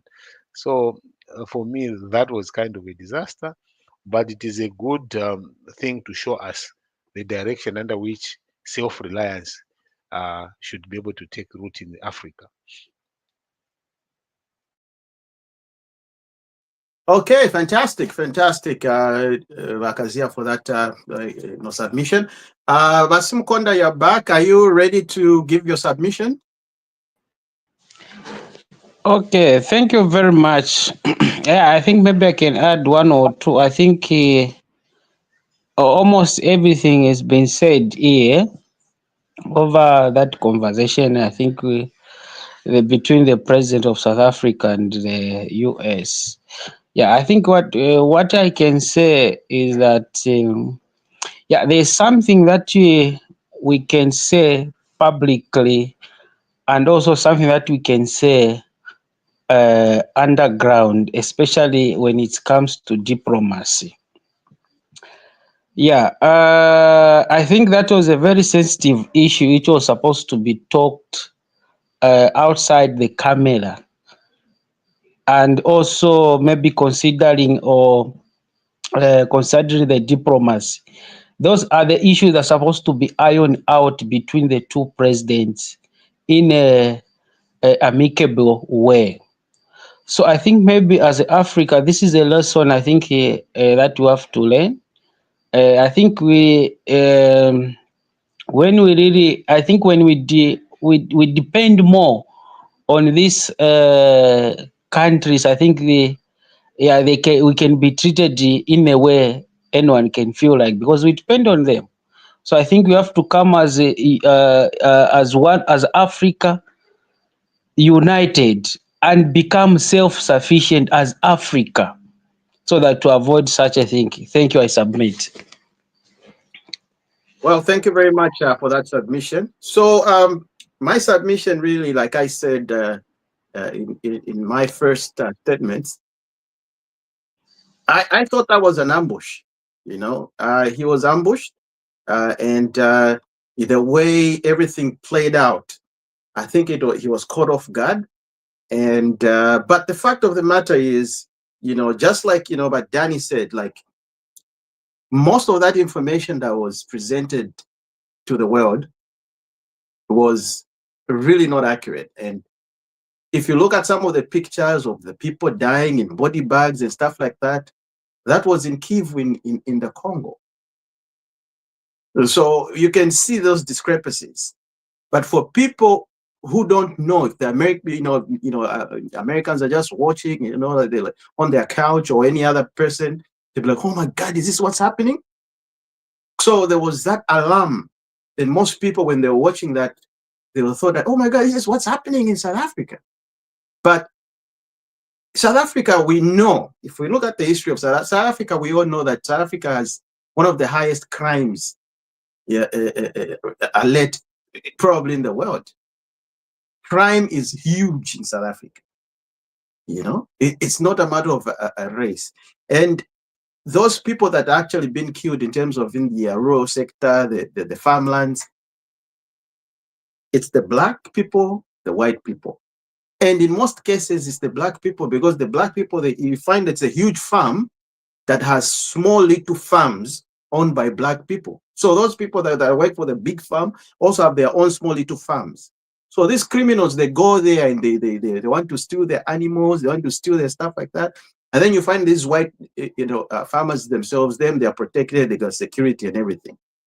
But that protest started when those two farmers were killed, the two white couple that was killed. So after it was killed, after they were killed, sorry, somebody's calling. After they were killed, that's when that protest came about. And it's been defunct or debunked that of course those crosses didn't mean every white farmer killed. No, it was just a symbol. It was just a symbolization of to say, look, can we come in and clamp the crime rate in the farming community in rural South Africa. And yeah, of course, I mean, Ramaphosa held his coolness, which was good. He didn't escalate issues, which, you know, of course, he's looking for aid, he's looking for partnership, he's looking for trade. And, you know, he claiming that, you know, they're friends. So, I mean, you look, if they're good friends, they are friends. So that's what it is. So that's what it means. So Ramaphosa and Trump, it looks like they're good friends, but a genocide definitely is not in play in South Africa. There's nobody being killed like that. But for people that don't know, actually, there's a place called Orania in South Africa where Black people are not allowed to go. So they've got their own community, they've got their own currency. These are farmers, African farmers. They live there. I mean, they've got their own rules and regulations, but it's within South Africa. So those are the issues that we do. And they've been living there for years and years and years. Nobody has gone there to bother them. And they got their own rules, their own currency. Now, looking at Julius Malema, sort of a radical politician. He says certain things, or he might say certain things because the way he operates is a little bit different in his team. You can pick one or two things. And I picked one thing that I was like, oh, this may make sense. There was a time, I think it was probably 3-4 years ago, he was talking about when there was, what was it? When Black people were killing each other, killing immigrants. What was that called? I forget the name. Somebody can remind me. You remember? I don't know, you guys, if you remember. South Africans were killing Black immigrants. Xenophobia. Yes. So xenophobia, it made, like, you know, people, black and Black people of the same ethnic grouping start killing each other. You know, like people, like, they didn't want a foreigner to come into their country, especially Black people, and they started killing them. Okay, it was all over the news. People were hacked, killed. You know, it was bad. It reached at a point where it was bad. But Malema was like, look, we need to find a solution for this, because why should we have borders? These borders were created for us by the Europeans. Before that, there were no borders. People used to live in peace and harmony. So once borders were created, it created an enmity between ourselves. So I was like, I think he's talking about something that makes a little bit sense. And he said that, look, why don't we create a language where everybody can speak and able to communicate? You know, if we look at all the languages and tribes in Africa, we got so many. But he proposed, it was a proposition. It was like, why don't we use Swahili as a common language? Because Swahili has inside there, where there's Nyanja, there's Zulu, there's all that stuff. All the other different languages are combined in Swahili. Like, when somebody's speaking Swahili, you can pick one or two words. Like, oh, I think he's talking about this, you know? So he said, like, can we put it in all schools, in African schools, so that our kids start learning Swahili, and we make it as a universal language, remove all the borders, and we will stop all these genocide issues. So to me, I think there he was right. He was saying something that it's a little bit revolutionary, you know, something that's visionary, something that, you know, should be looked at. But there are certain things that it goes beyond that. I'm like, this guy is too radical for me. So yeah, so those are the issues, guys. I think closing statements, you know, we have to close. You know, let's you know, start you know, with our lady Kalinda. If you can just give the closing remarks. I mean, of course, we actually talked about two issues, but it dragged on. We talked about the bumper harvest, and we talked about the you know, this Ramaphosa visit to the United States. So if you can just, you know, give your last remarks, and then we go to Bagazia, then Simkonda and Badani, and then we close up the show. right. Well, what can I say? Good job. Job well done. And yeah, people keep tuning in and sharing and doing everything you need to do so that we can get this message out to everybody. And that's all I have. Until tomorrow, people, join us. We have another explosive show on Bantu TV. That's it. All right. Wakazia. Are you there, Wakazia? Or Badani, whoever is available to go first, wants to go first, Wakazia or Badani? Closing remarks. Yeah, I can go in, and I was listening to I've just have two comments. One is local, one is international. The first one, I was listening to Mumbipiri. Mumbipiri being inducted in the executive of Tonse, and she said she has been nominated by the acting president of the president of Tonse, Lungu himself, to be part of the leadership of Tonse.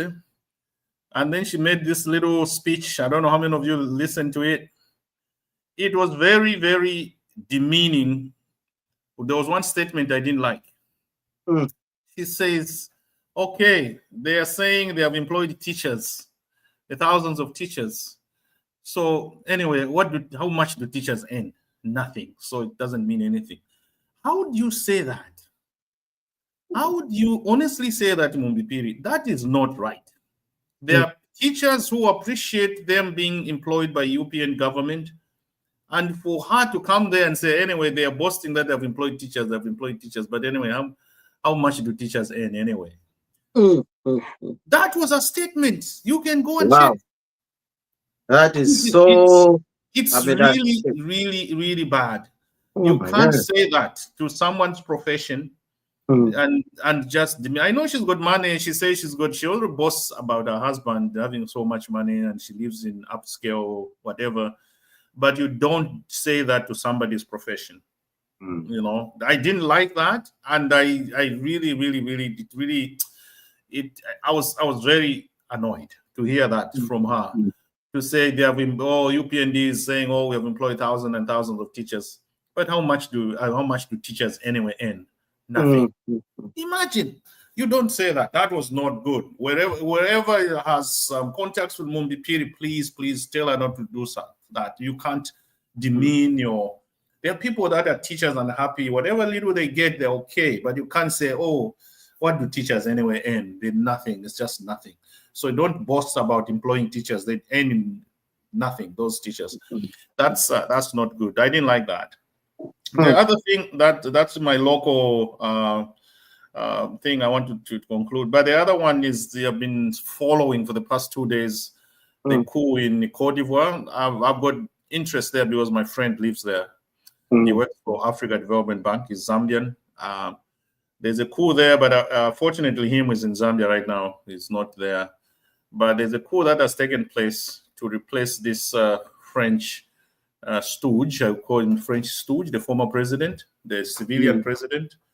I really like the speech that the new military leader, similar to Traore in Burkina Faso, same thing. These are good young men that are coming onto the scene to save their countries. The way of taking over is a little bit undemocratic. I don't condone the military coups, but if a military leader comes and puts things in place, they're going to hand over the powers to the civilians later on. But I really like what's going on in West Africa. I really love it. The young men have waken up to the challenge of leading their countries out of this economic slavery from France, and it's very, very refreshing to see that. It's very refreshing. So I like it, and I hope the whole region is going to open up, and maybe the young people in all parts of Africa should stand up and really, really copy from the Traore's formulas, because it's working. It's working, no doubt. We can do things on our own. Traore has built more than 13 fresh industries, new industries. They make their own electrical cars. All the foods they eat now are produced, processed in the country. They've built airports. It's everything. It's within a short period of time. It can be done. But why aren't we all doing it? It's a question. Thank you. All right. Vasimukonda. Okay. What's under? Okay, I was trying to get in. Hello.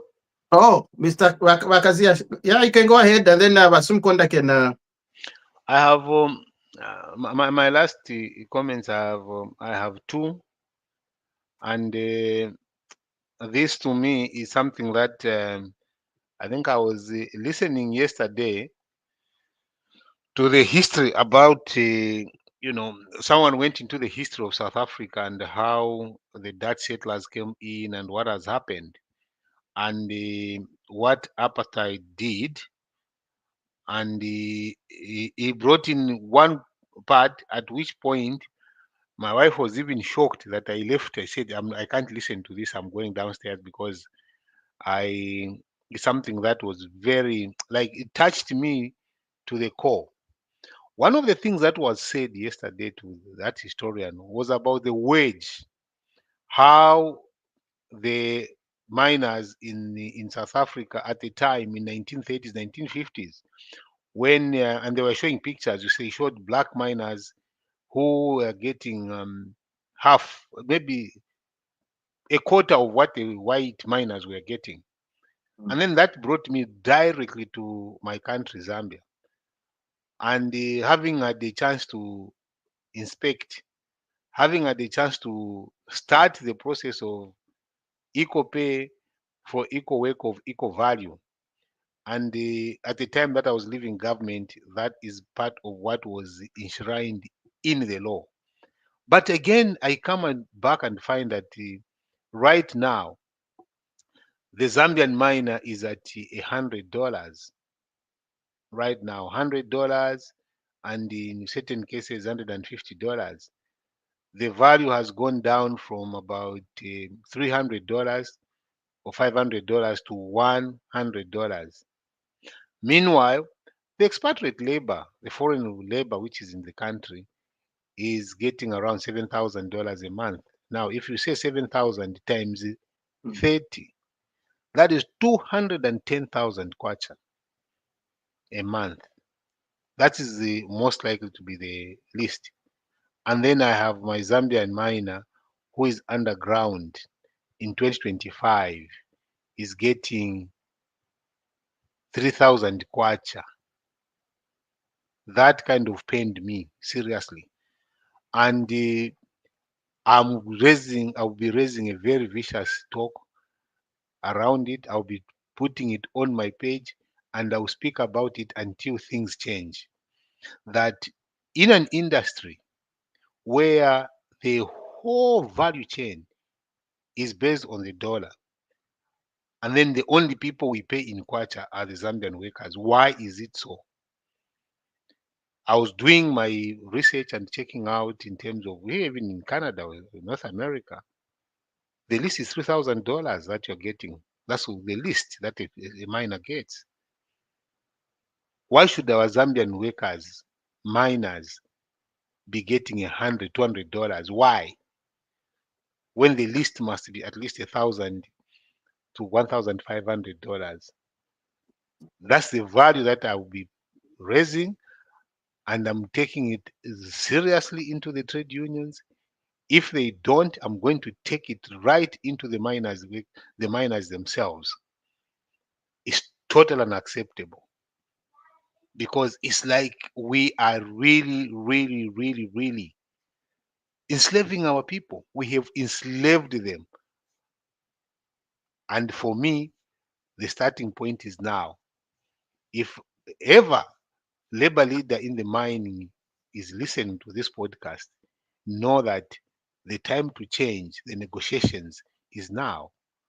You cannot be getting $100 when other people that work in the same industry are getting $7,000 per month. That is just like creating the working poor.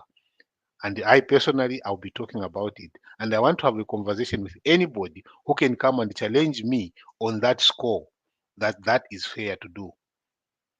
So that is my last response, Batanda. And I'll be talking about it in all the podcasts that we do. This will be my last rant, because I'll be always be reminding people that this is unacceptable. It must change. The Zambian people deserve better. All right, I think that's a good move, Bakazia. Yeah, good move. I do that. I think labor issues are at the pinnacle of Zambia's economic revival, because nobody's really targeting or talking about it in that way. Because if we look, there's no way we should need put a premium on our labor, our Zambian people. Like if we live like the way we live here, there's no way, a foreigner can be paid more than a Canadian. They always put premium on Canadians or Americans, wherever. But in Zambia, it's the opposite. We give premium to foreigners. So it's something that is good. So in any case, ladies and gentlemen, I think we've come to close of our program. I think we've tackled, discussed, and all that stuff. So I like us guys to be starting a little bit early, because it's good. We start early, you leave early, and then you do other things, So yeah. So thank you, ladies and gentlemen. We'll see you next week, and you guys have a nice Saturday, and God bless.